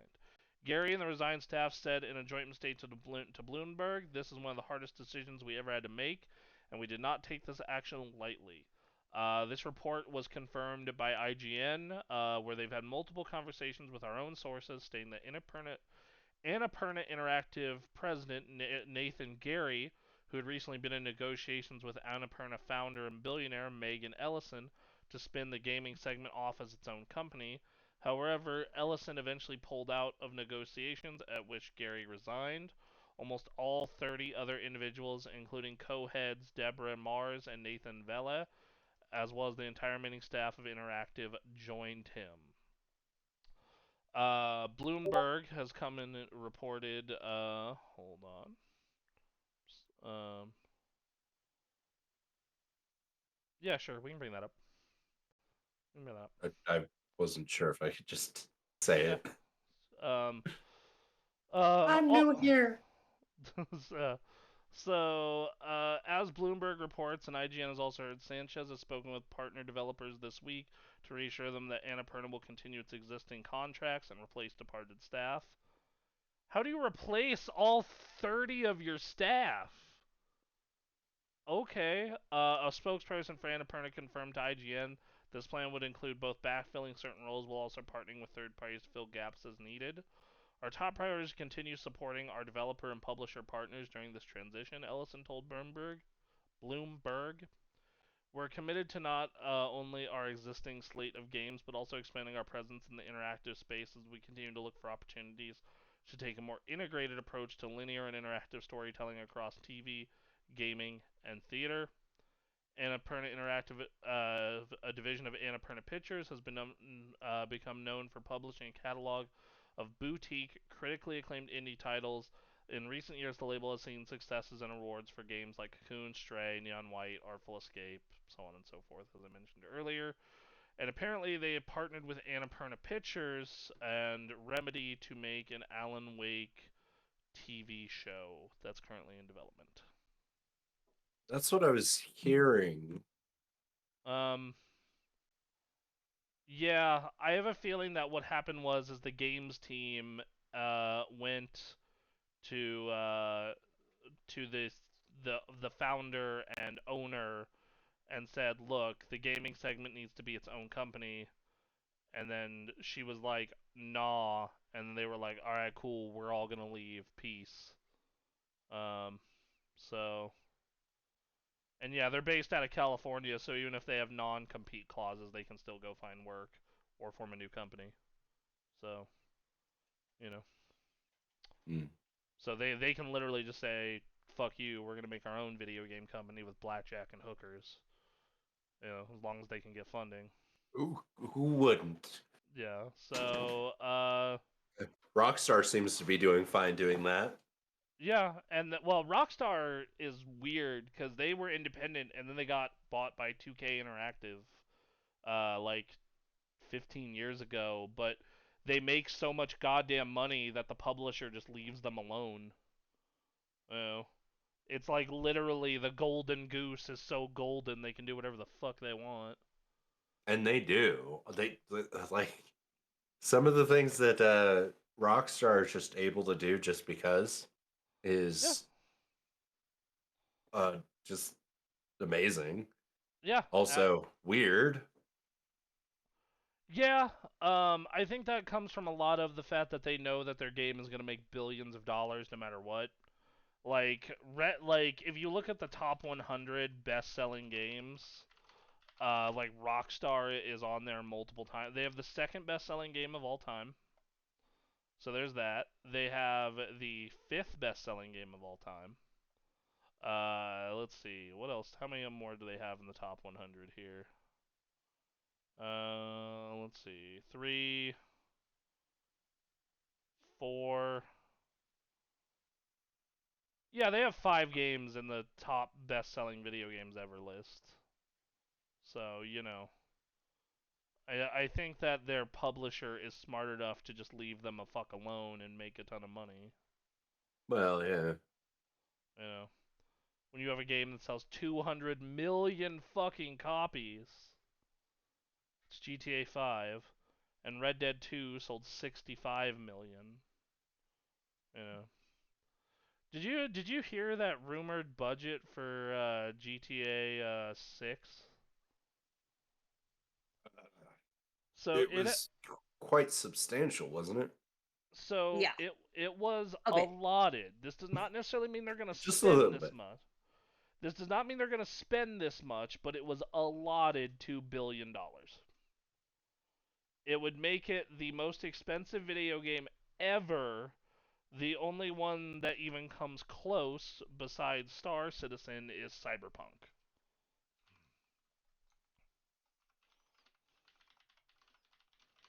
Not even what was that one other space game? Star No Citizen? Man's Sky. No, the one with like the massive in-game economy and Star Citizen. Oh, Eve. Eve, yeah. So no, Eve is actually fairly affordable. So after marketing and development, Cyberpunk was 500 million. Star Citizen is up to 656 million. Um, Genshin Impact is 385, though that one's kind of janky because of the fact that it's an ongoing development game. Spider-Man 3 is confirmed to be 385 million. Spider-Man 2 and Wolverine were 305 and 315. I But just want some news about that Wolverine game so bad. I just want to Right? see it. I want it there was a whole now. bunch Come of on. leaks last year, and there was a bunch of really ugly alpha footage. So if you want to see an completely unfinished version of Wolverine, you can find footage out there. No. No, I'd rather No. wait. I'm already mad at them about the multiplayer Spider-Man game. That got canned? Yeah. Ugh. So, yeah, that not including Star Citizen because that's an unfinished game, and I'm pretty sure it's like a money laundering scheme at this point. It has to be. It has to be. You know, I mean, I like, don't care how much you get Mark Hamill to promote a game. Like, he's just like there for the game. He's just there for the money, the paycheck. He's not At this playing that point, yeah. game. yeah. So, Star Citizen is like it's basically a money laundering scheme at this point. And then for actual video games that have come out between marketing and development, the next highest would be 500 million with Cyberpunk. So this is literally going to be the most expensive video game ever by 4 times. If I'm gonna So trust any developer to pull this off, it's it'd be gonna be Rockstar. It's Rockstar Rockstar. Yeah. I at mean, this yeah. point. I I've mean, been I question. remember, yeah, I remember waiting for GTA 5. We Mhm. like the wait for that has definitely been a little different than for 6, but Well, like I was in high school. Like as yeah, soon as they dropped that news, that's all we talked about until it came out. yeah, like I remember GTA 5 came out when I was like what it came out uh September of 2013. So I would have been 3 months removed from college and working my first shitty job, like my first real not my first shitty job, like my first real job with a real paycheck that was beyond starving to death. And yeah, I was super excited, and I worked swing shift at that job.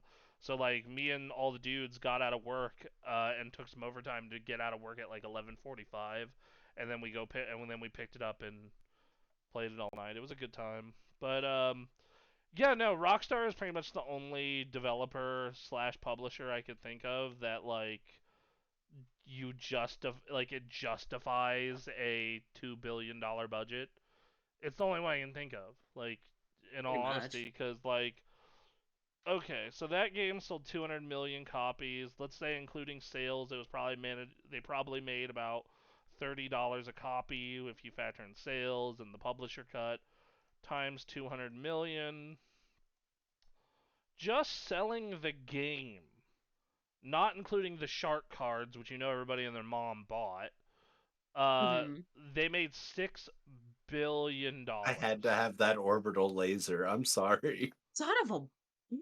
I did not pay for currency in that game once. I refused. I just grinded heists with Parker. That's what I did. So hey man, that's okay. You and everyone else paid money in that damn game. Like it's obviously apparent. But just the game, not the shark cards. just the goddamn game made $6 billion fucking dollars. Rough estimate. Then you're factoring in, shark cards and microtransactions. Like, that game made, like, everyone's like 2 billion, and I'm just sitting here being like, dude, they'll make that back in the first year and then some. They've Don't already sweat it. paid for this damn game already, Yeah, like, I'm betting you. essentially. So that game is launching only on Xbox and PS5 to start. So you have a user base of between both those consoles about 85 million. Let's say that 65 million or so are the people who actually buy the damn thing. Times, let's say they're selling the game for $70, so let's say they're getting about $45 a copy. Yeah, dude, you're making almost $3 billion right out, fucking right out of the I, gate, almost $3 billion. Right out the door. I think it's a good idea that they're not putting it straight out on the PC, because like last time when they did that was a lot of issues. Well, they Say it's waited. janky as shit. Yeah, Yeah. because I remember the PS3/360, if you ever came out in September of 2013.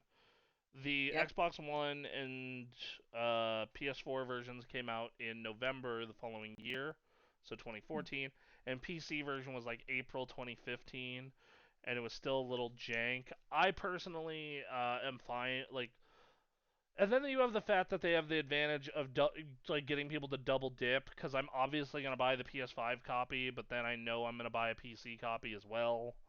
Mm-hmm. So I was I don't know if you were involved, like, because when the PlayStation 5 came out, they had that deal where you could actually play GTA for free through PlayStation Plus, and yes. then you could just, if you wanted the campaign, you just pay like $5 and then you'd have it. Mm. Yeah. That's how I wound up with it. But Um. most of my library is from PlayStation Plus. Like I get all these like AAA games and indie games for free, but I've been with them since high school. Yeah, I got I paid for GTA 5 the first time around at full price, but every time after I've gotten it via sale. Like when I bought it for PS4, I got it via GameFly sale. PC, I bought it for Oh like wow, GameFly. yeah, That's showing our age right now. yeah, Fuck. Damn. video games used to come in the mail. Uh, Oh, my frustration with GameFly will never end. I because we moved around a few uh-huh. times, and Mhm. I'd put in my address, and they're like, "Yeah, we don't ship to that address because somebody before me fucked up their GameFly, and I couldn't get my games, so I'd have to use my Oh, friend's address to get my oh. games, Oh, and it was such a rough. weird thing." Rough. I've been so lucky. So I started GameFly in '07 and had it all the way until 2019 and was very fucking lucky that none of the houses I moved to had that problem. Including this one where I was at for the majority of it. So yeah, like it's one of those things where whew, yeah, like yeah, man. So I don't know. Anyway, you wanted to bring up a news story because I want to save the fun news story for last, because I have a feeling about Ubisoft's business model is also going to be depressing and rage-inducing. Go ahead. A little bit, because I'm a huge fan of Ubisoft games. Just their games, not their business models, not their leadership. Because God knows we've had quite a few unfortunate stories with their heads and whatnot. Hmm. But like Outlaws, yeah, is a game that just recently came out, and it was one of the games that are like at $120 for the Ultimate Edition, when it's only Right. just digital stuff. And eventually, I used to buy every single Assassin's Creed Collector's Edition. I have all of them from Brotherhood all the way up. Um, I don't think I'm going to be buying this one. Of Uh, Outlaws, Star Wars Outlaws. No, Oh, for the Shadows. Assassin's Creed Shadows. Shadows. yeah, Shadows. Even though that And collector's edition looks oh my pretty god, nice. have you heard about the GameFly exclusive? A eight No? hundred dollar samurai helmet.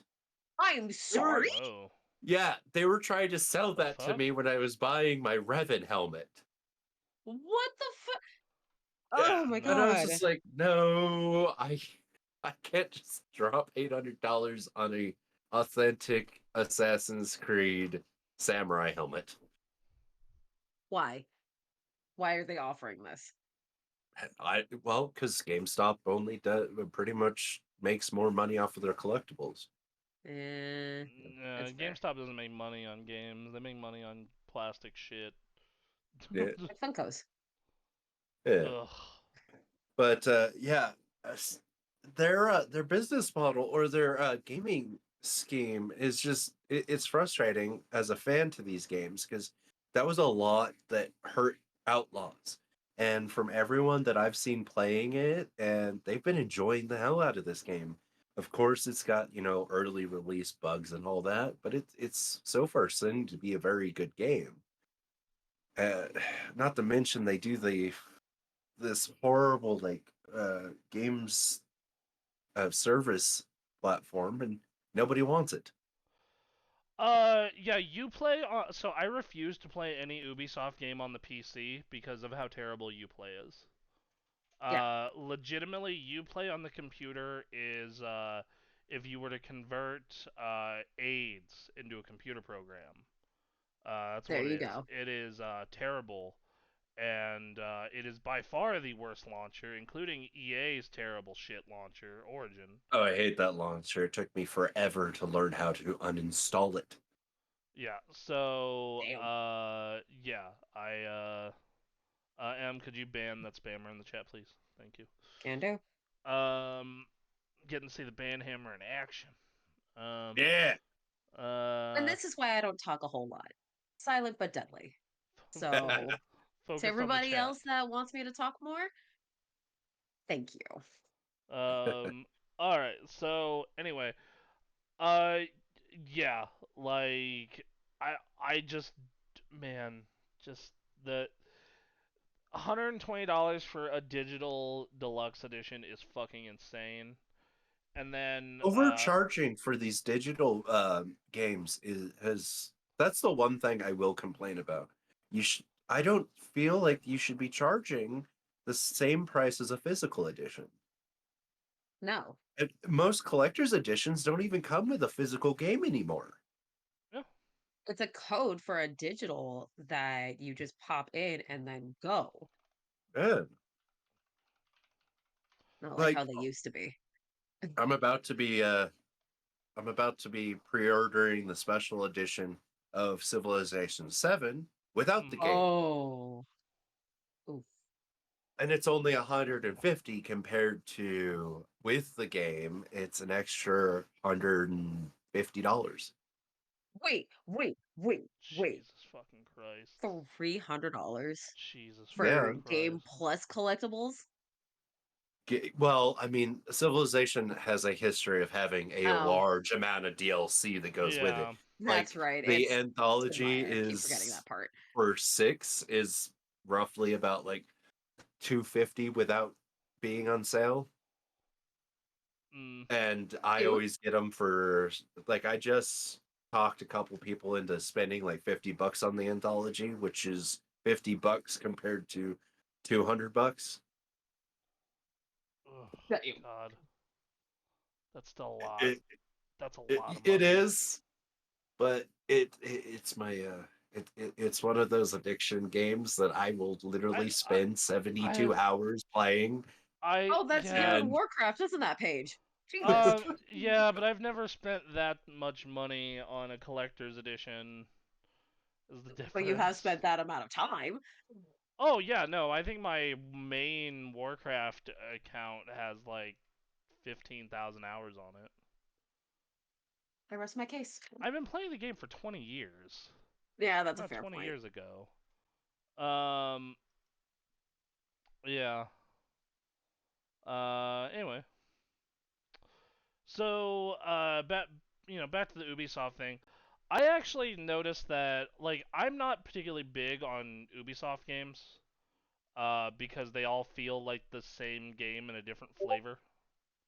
I totally get that because all the Assassin's Creeds are essentially the same formula, just different skin, and I get that. And But that. Sorry, go ahead. Go ahead. like, I've been such a fan from the beginning, and yeah, some of them are a little bad, and some of them are better. But Oh, I see you. I see you, assassin. I mean, I Uh, I, I shouldn't talk because I have Arno up above I, my little I cabinet love his here. statue that I have. It's so I, good. I, What I, I will say though, I will say, Ubisoft has kind of been on my shit list for a while. I really like. They're like the one publisher I actually refuse to buy games from now. Like they're the I first one where I just like I can't. Uh, I will So they only get their buy the shit base together. game at and I will buy the DLC later on for like discounted I, price. like Yeah. I might buy an Ubisoft game if it's something that really interests me, used or on heavy deep discount. Yeah. That would be my like ideal world. Like I'm interested in Star Wars Outlaws. I kind of want to try it. I'm gonna wait till it's like 20-30 bucks. I'm Like definitely Friday, buying it basically. this week. the thing is that game is like the ultimate combination of getting me bitter and jaded because I'm also bitter and jaded about Star Wars. I used to fucking love Star Wars. Love it. It was one of my favorite fucking franchises. And like yeah, like absolutely adored it. You're surrounded by it. Yeah. Like I'm a huge fan. Where And the fuck is then my Revan lightsaber? um Wait. Oh, my lightsaber is over next to my bookshelf.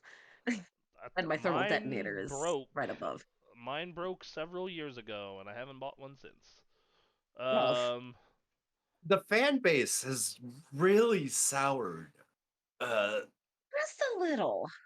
yeah, Just a it, little it bit. it's like, well, it's not just like the fan base, it's also just like the product is so wildly inconsistent. Because like for a long Yeah. time it used to be like if I was gonna watch something with Star Wars in it, I know it would be decent at minimum. Now Mhm. it's just like I have no idea what the quality level is. The product is no longer consistent, and they don't ever let me miss it. Holy shit! There is something Star Wars coming out every second of every day. It feels like, and I'm just tired. Like I part of am totally the opposite. like I am just Like, you're gung ho about that shit, aren't you? like. And that's not to say there hasn't been recent Star Wars stuff I've liked. Go ahead. I'm getting the new Black Millennium Falcon Lego set. See, that's a little different. Okay. That's like a physical product of like, you know, like that I understand. Like I am a big enough fan of Star Wars still to where like if I went to Disneyland, I would totally go build a lightsaber. Oh, Absolutely. my Oh, R2 unit's next to 100%. my PS5. I forgot about that. But like Yeah, that's how hardcore I am. Okay. but like and I really liked Obi-Wan when it came out a few years ago. Like I So really good. liked that show, and I really liked The Mandalorian, the first two seasons. I haven't watched the third yet. I haven't watched season But 3 there's either. like So. just So when it so. comes, Sorry, go ahead. Go ahead. so when it comes to the shows, like yeah, they're very inconsistent. The movies are very inconsistent. But if John Favreau and Filoni, Dave Filoni? oh, Yeah. yeah, Dave Filoni are involved, chances are that product's going to be consistent with the canon. Did they do Uh, Ahsoka? I didn't enjoy yeah, Ahsoka they that much. did. I thought Ahsoka was okay at least. I didn't hate it. I didn't watch it and go, ugh, no more, please. But I also I You're like. just feel like, like eh. that one was rushed, but it also. So did you watch the cartoons? Bits. Rebels, Clone Clone Wars. Wars. I started Rebels and was just like, I'm tired, and then stopped, and then I did watch Clone Wars. Yes. So that might be the reason Ahsoka didn't land with you. Is it is essentially season 5 of Rebels, but live action. That makes sense. So it literally picked up at the end of how they ended Rebels. And that was a lot of people's issue. Is like, I don't know what's going on here. Why is she over here? Why wasn't she involved with all this? Watch So Rebels, you'll Yeah. understand. Yeah. And not to mention in Ahsoka, I mean, it drove fans like just blew them away when they did the Clone Wars flashback yeah, with that was Hayden dope. in like That full armor. I was fine with it. My problem is like it's like okay, you pull up like recent releases from them, and it's just like Acolyte was bad, didn't even start it. Horde was so terrible that it wasn't even worth starting. Obi-Wan was great. Book of Boba Fett was okay. Never watched Bad Batch. Couldn't tell you anything about it. I hear Andor is one of the best shows they've ever done. I got 30 minutes through the first episode and I'm just tired. Like there's so goddamn much of it. It feels like every half year to quarter I am getting more Star Wars, and they have made it so there's just it's so sad, and that doesn't include the games, because we got a really good Star Wars game last year. Jedi Survivor was dope. Oh, it's Um, amazing. I loved it. but like I didn't finish it because I'm just so burnt out on Star Wars. They don't let me miss it ever.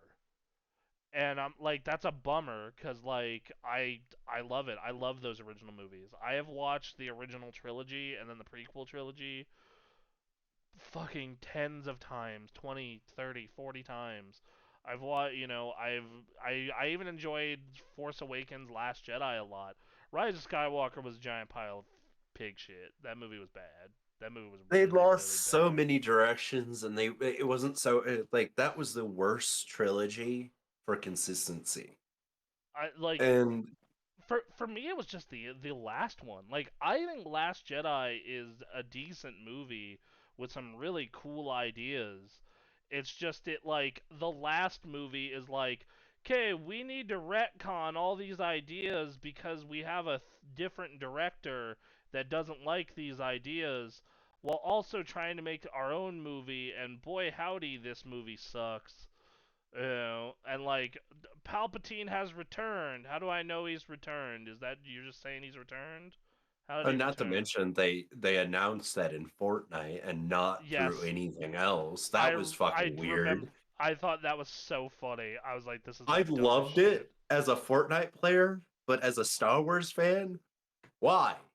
As someone who is not a Fortnite player, was a Star Wars fan, I thought it was super goddamn funny. I Yeah. was just like, this is the funniest goddamn way you could do this. It's not a good decision, and this is obviously the marketing department getting its way, but man, is it funny.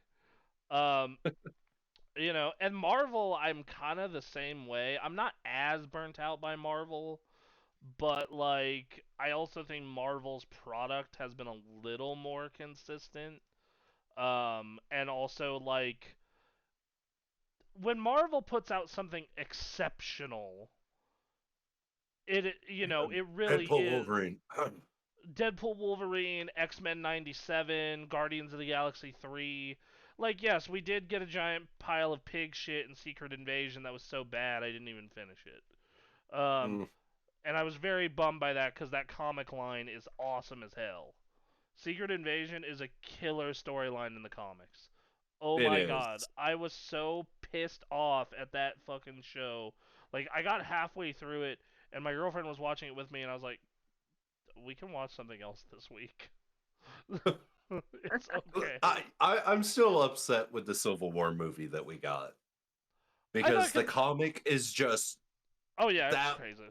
that would have been fucking Uh, amazing if they pulled that off well. Yeah. yeah, that said, I don't even. The thing is like, I put the movies in a vacuum because they are their own thing, and as a movie, Civil War is still pretty damn good. Like, Oh and yeah. that's my problem when I look at the Eternals. The Eternals is not only not accurate to the comics, it sucks ass as a movie.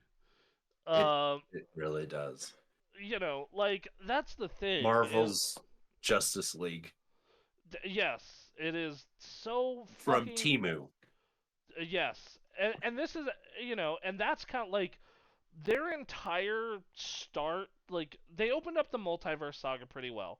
WandaVision, Falcon Winter Soldier, Loki were all pretty good, and then Black Widow was like eh. I, well, that one was sad because that one had so much potential, but then Scarlett Johansson was having issues with Marvel, and that made everything difficult because that movie was supposed to come out Like years pre-COVID before. too. Yeah, like Yeah.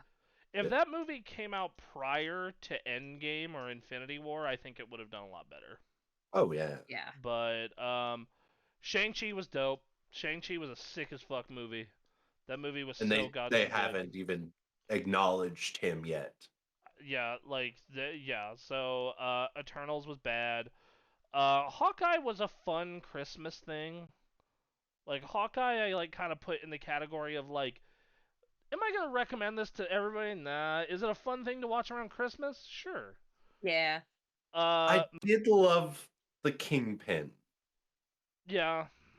because I'm a huge fan of Charlie Cox and Mm, John Berthel, um. and having them come back from their Netflix series is gonna be awesome. It's gonna So be good. if it tells you how good Daredevil is I do not care for the Daredevil comics, but I really enjoy that show and those characters. That Yeah. tells me you are doing a hell of a right thing when like I know the source material and I'm like I don't like the source material but I like what you're doing. Yeah, Uh the Moon Knight show was dope. That show was fucking dope as hell. I loved it. He Oh, still good. has my favorite like putting on the suit scene for the first time when you hear Khonshu like rise my Moon Knight. You're like fuck yes. And not to mention, Oscar Isaac is the multiversal star along with Pedro Pascal. Like Uh, Jesus God. Uh who was it that played Bones in Star Trek? Billy Butcher. He's oh Carl also a Urban? multiverse. Yeah, Keith Carl Urban. Urban is also a Carl Urban, yeah. multiversal. He's Like, also a multiverse. Yeah. It's Uh multi beautiful poetry. Speaking of multiverses, Multiverse of Madness was like I thought it was like a movie that's the more than the sum of its parts. Like I think the writing is mediocre, but I think the music and presentation and visuals and set pieces are so fucking cool that I don't give a shit. Um have you heard about like some of the things that they originally wanted to do? Like, Wanda wasn't supposed to be the villain; it was supposed to be Nightmare. But He because would have been of sick though. oh, it would have been because then she wouldn't have been. Because I feel like they fucking Daenerys her. Oh, mm, they gave her the short end of the stick and fucked her Yeah, royally. like like especially now that we're getting mutants. Like like at the ass end, like that's fucking Magneto's daughter, And yo, right? fuck her like that. Yeah, and in WandaVerse, they even acknowledged like it wasn't the stone that gave her her powers; it just activated them. so here's my thing about this is dude, she got crushed by a mountain. You can totally bring her back. Oh, She wasn't totally. on-screen death. Like Eh, I'm not even worried about that. Okay, what are your thoughts about Robert Downey Jr. coming back as Doctor Doom? Fine. That character wears a mask like 90% of the fucking time. It doesn't Did matter. you read Infamous Iron Man? I was gonna Oh, say, fuck. Yes, but it's been so long. That's where he comes back and is like a villain and kind of a horse's ass. this No, is basically that. no, it's Doom portraying Oh, Iron Man after oh, his right. death, but Okay. Tony is an AI that's helping Riri Williams at the time build her armor. Okay. Gotcha. That's So right. my theory is that yes, this is a multiversal thing, but if anything, at the end of that movie, Robert Downey Jr. is just going to turn into the actual Doom. It is Doom going around portraying himself as Iron Man. Well, we'll find It, out. Like I'm. I don't know. I hope that's not the case. I really hope it is like more of a standard Doom storyline, but we'll see. Um, I do like the fact that Harrison Ford looks amazing as Red Hulk. yeah, I'm no, so I don't. excited. That Oh my the amount of reshoots that movie went through, I'm kind of concerned about it, but I'm still gonna go see it. I'm happy that they didn't go with the fully hulked out story that they originally planned. Yes, Yeah. yes. But now that Universal has given the rights to the Hulk back, maybe, just maybe, after the Civil War thing, we can get a proper Planet Hulk and World War Hulk. Because I Uh, want to see the Please, big Marvel. guy take like down everybody in a that fucking. that's well, you want to talk to Universal about that. That's the problem there. Well, no, because they gave them back the rights. They did They can. not. Did they not? No, I they're thought just that story went on last year. so I'll double check. Um, Because the rights reverted or something like that because of a time thing, and they weren't doing anything with the Hulk IP. nope. So Universal still has the rights to solo Hulk movies. So that means Damn it. they would have to do what they would have to do is what they did in Thor Ragnarok, where they squeeze in a Hulk story into someone else's movie. Well, I mean, it wasn't a bad movie. I thoroughly enjoyed that. I like Thor Ragnarok. Yeah, it was a good flick. That's fun. Miss Marvel. I thought Miss Marvel was pretty good. I liked Miss Marvel. Yeah. That was solid. Thor: Love and Thunder. I'm someone who likes campy movies, so that movie was fun for me. But Yeah, so that one was pure camp, and that was fun. I Oh realize it's yeah. not for everyone. Um, She-Hulk, I hate it. Before we move from, Thor: Love and Thunder. Sorry, yeah, go ahead. I hate that how dirty they did the Guardians. They made Oh them look yeah. so useless with Oh, Thor. I mean, Like, oh my god. that's the thing when you put almost anyone next to Thor, that's what it feels like. That's why they always have to pair him with Hulk. Yeah. yeah, Like if even in the original Avengers movie, who is Thor fighting and or hanging out with? It's Hulk. Hulk. Yeah, it's like you can't pair him with anyone else or he's just OP. Um or like you pair him with Captain Marvel, but she's off in space doing space things. Yeah. She-Hulk was pretty good. I think that show got a lot of unnecessary hate. Oh, absolutely. Like it was like especially because it was true to the source material. Like Very much so. And I don't think anyone read no, any of the comics. this just proved to me that no one read fucking She-Hulk. That's all that it did, man. You know. She's able to manipulate the fourth wall better than Deadpool can. Yes. And And that's she saying does it in something. the show. Yeah. Like I don't see the problem there. Werewolf by Night was hype. That movie was great. Pure hype. Oh, I it was thought good. I thought Wakanda Forever was decent. I hate I it. I think that Namor was cool. And I think they did what they could with what they had, considering the unfortunate passing of Chadwick I Boseman. Yeah, and I know that they wanted to do like more with that, but they did Suri very dirty in that. Mm, She's in the comics, she's not that. She's so much better, and they did Riri Williams just so bad. And Yeah. I'm not gonna lie, I hate the suit. I love the suit from the comics. I It's think just that. Sorry, go ahead. her suit was just too weird looking. My It was issue. kind of Mega Man-y.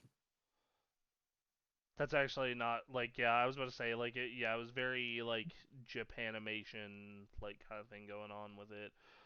I don't know. I thought it was okay. Like as a movie on its own, I thought it was fine. I do think it wasn't as good as the source material was cribbing from, but I thought they had a good villain. It was a decent watch. Guardians of the Galaxy Holiday Special, fantastic. They did a great job with it. Um, Ant-Man Quantumania, in hindsight, was not very good. Kang was good I in it. enjoyed parts of it, but yeah, as a whole, it was No. a okay movie for me. Um, Guardians of the Galaxy 3 was fucking sick. It was so fucking good. I've Mhm. never cried so much during a movie. Uh, Until Guardians 3. that was the end of Guardians 2 for me. The end of Guardians 2 got me to cry like a baby. Oh yeah, that one definitely hit me too. Yeah. Secret Invasion was shit. The Marvels was okay. I haven't watched Echo because who the fuck wants to watch a whole show about Echo? I I mean, I still watched haven't. it. And then X-Men '97 was fucking amazing. That show was so goddamn good. I Magneto cried killed so in that much in show. that one episode. Oh, fuck. Which one? I think it was 5? Oh, the one where they're. Oh, you're talking about. Yeah, I want to say that was 5. The Gambit thing. Is that what you're referring Yeah, to? Yeah. that's the one. I kind of want to rewatch I that show. cried like a little girl. Like, fuck. So, Um, off of Wakanda Forever, this is the only Lego set that I just posted. And okay. tell me, I'd like to hear you guys' thoughts because, like, Lego is usually pretty good about their sets. I think that this is the like not the worst thing they've ever made. But Let me compared to see this. their other model sets, I mean, it's like, It's pretty bad. yeah. How expensive is this? My God, Legos are expensive. Jesus H Christ. All right. Okay. So, um, okay. Sorry, $90 for that? Hmm. Yeah. So, Choices. all right. So we're on to our last news story before what we've been playing. The show's running fucking long as fuck. Um. All right. So, hey, Justin Wong. He is the best MVC2 player in the world, and people are getting matched with him. Are getting matched with him on PC and then now PlayStation. Um, and they are just getting absolutely bodied. Uh, Like, done. because Game over. because it's day Get one good. ranked and no one is ranked up a bunch yet, so you're getting matched against anyone and everyone. That definitely has hit me because I got completely fucking shat on by a Sentinel player yesterday. Like, dude, I got put in the corner and did not leave it. Shit was crazy. But yeah, there have been fun Steam reviews. Uh, so his name on Marvel is the Wazler. Some Steam reviews. The Wazler will come for you eventually. Um, ran into someone online named Wazler. The Iron Man combo he did gave me enough time to go get dinner started for family. Oh, Beware the fuck. Wazler. Um, Oh, God. let's see. Imagine getting off work, excited to unwind by playing childhood classics, hopping online for some good casual fun, and the first opponent you run into is Justin Wong. Um, Let's see. Don't play game for years. Buy the collection. Load into ranked. Fight Justin Wong. Refund. Oh, fuck. Um. I Yeah. wish I So. was this much of a menace online. Yeah. No. The best part is he's of course because Justin is a bit of a heel. He posted. So he hit number one on PC in the world. And then he started the PS4 grind yesterday. Started playing PS4 Marvel this morning. didn't touch grass, but y'all thought rank was safe on PSN, and then it shows a picture of him, Wazler 15, #1 on PlayStation. And now this Look. morning, he posted, just bought the Switch version of Marvel vs. Capcom Collection. Can't wait to play with Switch users, and held a thumb up. And then for the fighting game community, someone commented on this. This is his revenge for all the Evo Moment 37 memes. Yeah. Uh, This is payback. this is it's hilarious. My favorite is he tweeted. Let's see, hold on. I'm gonna pull up the story. People have been saying I've been causing people to refund the game. So yeah. And then Don't ban him, Capcom. For the love of God, please don't ban Justin Wong. look, they're fighting games. Get good. I mean, yeah. Get good. Especially if you're going against him. That's the community motto. Get good. Like I can be happy and just say I don't play them because I'm not good. I worked Same. very hard to get very good at specific fighting games. But even then, compared to like the whole community, I am still garbage. But I am still better than most people. Like if you toss me in with some random guy, I will probably body them in Street Fighter. The only two that I play is Multiverses and Mortal Kombat. Multiverses, I was sad that they ruined the game. Did They took they took away the alpha, which was fine, and they came back and they zoomed in the camera and made it so like it's way harder to do launchers, and like the game just is not as fast. It's way slower, and I'm like, why did you do this? What was the purpose See, of this? this is where I'm going to say that I suck at these games, so I didn't notice that. So you'd probably body me if we played that together. Probably not. I'm not very good. I main Batman. So I main Wonder Woman. she's really good in that game. So yeah. Anyway, so moving forward, that's that. That's a fun story.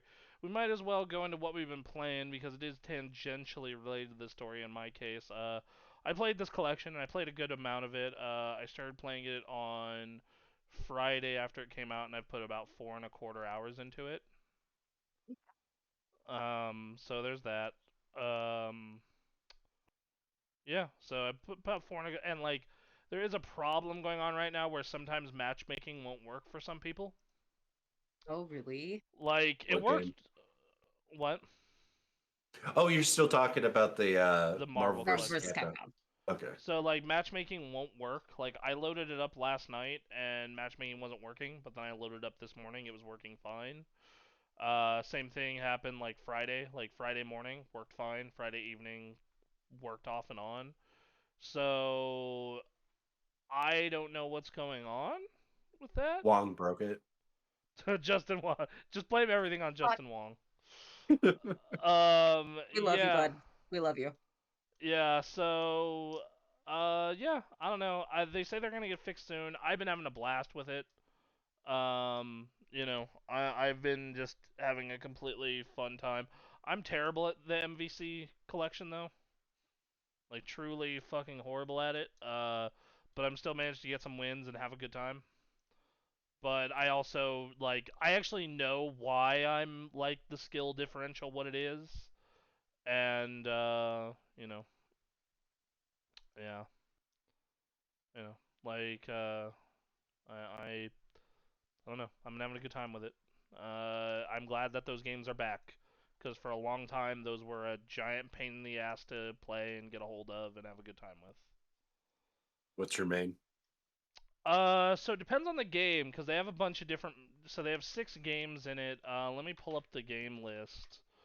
Um, in Marvel vs. Capcom 2, I really don't have a team yet. But if I had to pick, I would probably say Storm, Iron Man, Spider-Man. Um, In X-Men Children of the Atom, it is definitely fucking Cyclops. Marvel superheroes, lean towards Magneto. X-Men versus Street Fighter, it is definitely Ken and Wolverine. Marvel superheroes versus Street Fighter, it's Wolverine and actually no, it's Ryu and Ken. Shoto combo going on there.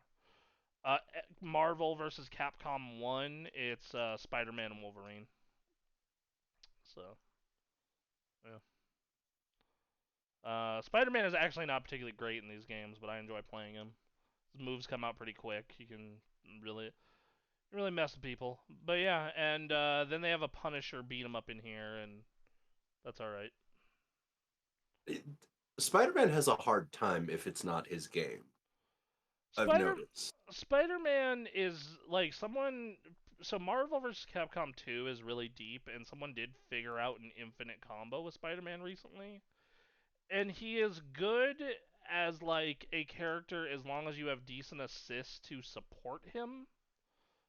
But he doesn't do like he needs help basically is the way I would describe it. Like if you run him at anchor, it's like not the best thing in the world. Versus like in Marvel 2, I'll run Cyclops at anchor and it's so good. It's so good.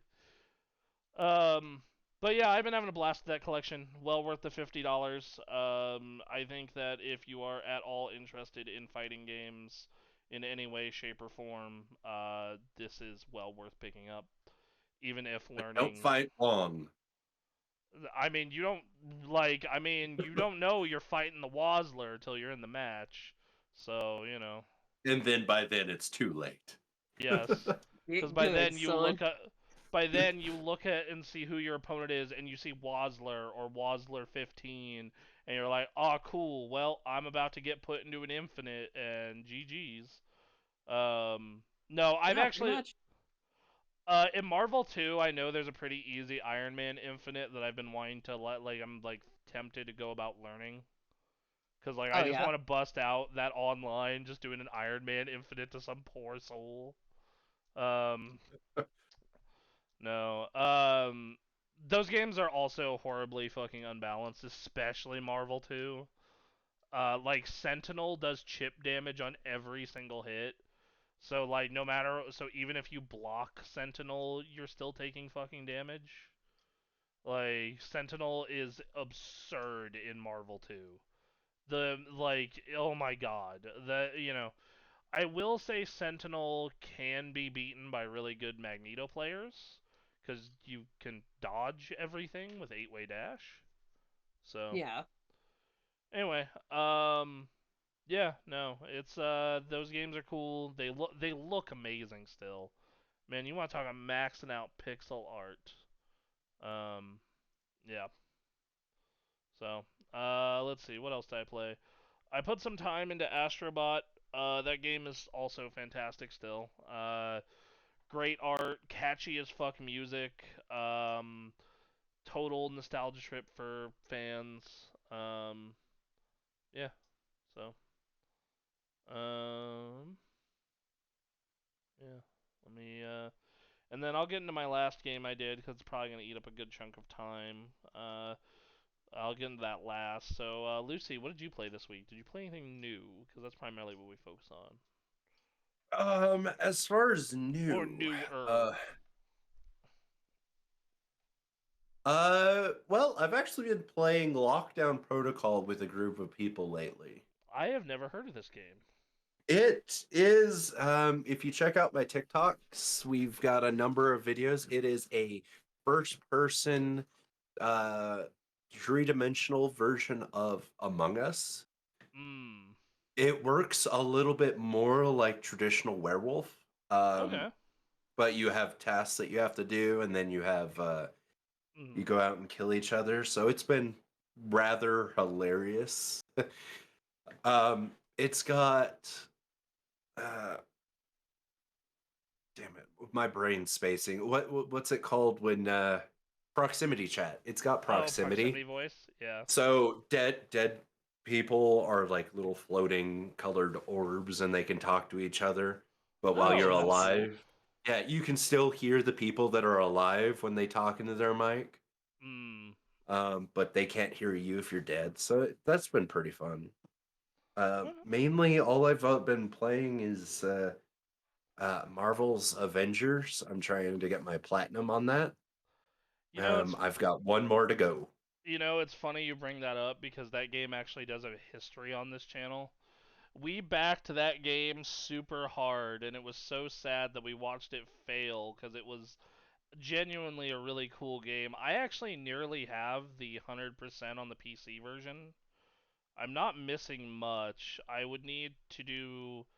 The only thing I'm really missing that would be like not just logging in and fucking around for a little bit would be 50 hive missions, 50 strong boxes, war zones, and Yeah. challenge 3 or higher. It's mine's the hive missions. I've already got the 50 strong boxes. Why are the hive missions that difficult? Or is it just that you just have to do them? It's just a grind thing. It's just a grind thing.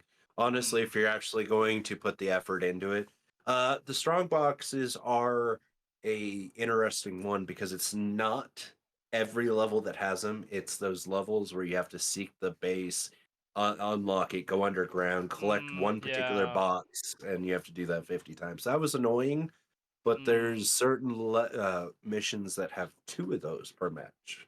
Oh, fun. Um, I've been deep diving into like strategies to do that. Now I just have to do like uh I think like 30, maybe 20 more hive missions. Fair. Uh yeah. I absolutely loved the game when it came out. I love the game still. I've actually bought it for a few people just to play with them because they have physical edition drives of the PlayStation 5, Mm, and we've been having some fun with that. Other than that, I mentioned that I've been playing a PC or a Steam game, mm. and I did mention it earlier. I've been heavily into Civilization 6 again, off of the announcement of 7. Mm. Okay. That's my bread and butter. That is pretty much my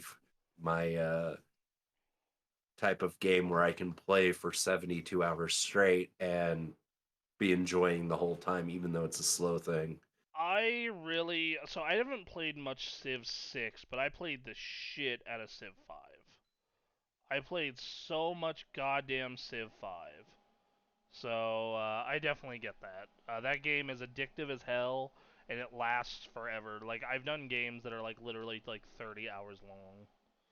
Uh, I I've been doing them on my streams with a couple other people, but we've also been adding mods. So my mm, first attempt at using mods, I was playing as Darth Revan, oh and god. Batman just fucking started going to war with me for no reason at all, and he kept pissing me off. So I wiped him off of the planet. Like, Um. who's this? Yeah. Oh Uh, boy. yeah. The only other thing is that I've been doing these type of streams. Like Oh, building I've been Lego. doing, yeah. This one's just my Hogwarts one. I've got Oh a yeah. couple more bags to go. Just this castle. Just Cool. No big deal. casually building castles like we do. Absolutely. I As you do. think this one has 23, 20, 22 bags, and I've got like 4 left. Holy shit. Mm. 2,000 pieces. It's been fun, man. Jesus But fucking that's Christ. about it. All right. Do you put any time into anything this week? I put some more time into Outlaws. Uh, Finally got past that first stealth mission. okay. Finally. Um, let's see. I'm in the good graces of Crimson Dawn. Okay. I'm working to get into the good graces of the Hut Mm. team. Um, Pike Syndicates are a bunch of dicks. Mm. Yeah, they are. Yeah, they are. I've read enough But material to know pikes are dicks. thank you. Um, but I'm currently on my second stealth mission, which is to upgrade my blaster. I haven't played a whole lot because I've been dealing with work and too exhausted to play, but I might play some after the show today. So, Alright, right on. Alright, well, the last game we got on our list here is War Within. World of Warcraft The War Within. That expansion came out 2 weeks ago. The season for Endgame and Raid started this week. The Raid seems pretty easy. My guild took out 6 of 8 on normal. Would have been 7 of 8 if not for a bug. First day. We're probably yeah. going to wrap it up on normal tonight. Uh, I feel like I burned all my luck for the season in one night of raid, cause we killed 6 bosses and I got 5 pieces of loot. Sorry, what? Yeah, cause the way loot is handled is you roll against everyone in the group, and I won 5 rolls. So Oh, 3 pieces of loot drop Jesus. per boss. So yep, yep. Yeah, that tracks. So yeah, that's that. So you're gonna Uh, finish out the raid with getting nothing. So yeah, like I'll probably get nothing on the last 2 bosses, and then we're gonna keep doing normal for about another week or 2 before hopping into heroic. So yeah, that's that. All right. As for the season, the dungeons are fun. I'm glad that they've made them a lot harder. Mythic Zero used to be just too easy. Um, let's see, and then that's kind of it. Like I've been doing delves, but Blizzard keeps fucking with the balance on them. So like sometimes they're hard, sometimes they're easy. Yeah, that's it. Great expansion. Probably best launch for an expansion in a very long time. Easily since fuck Legion in 2016. So yeah. Oh, wow. Anyway, I think that's been a show, everybody. Bye. We love you.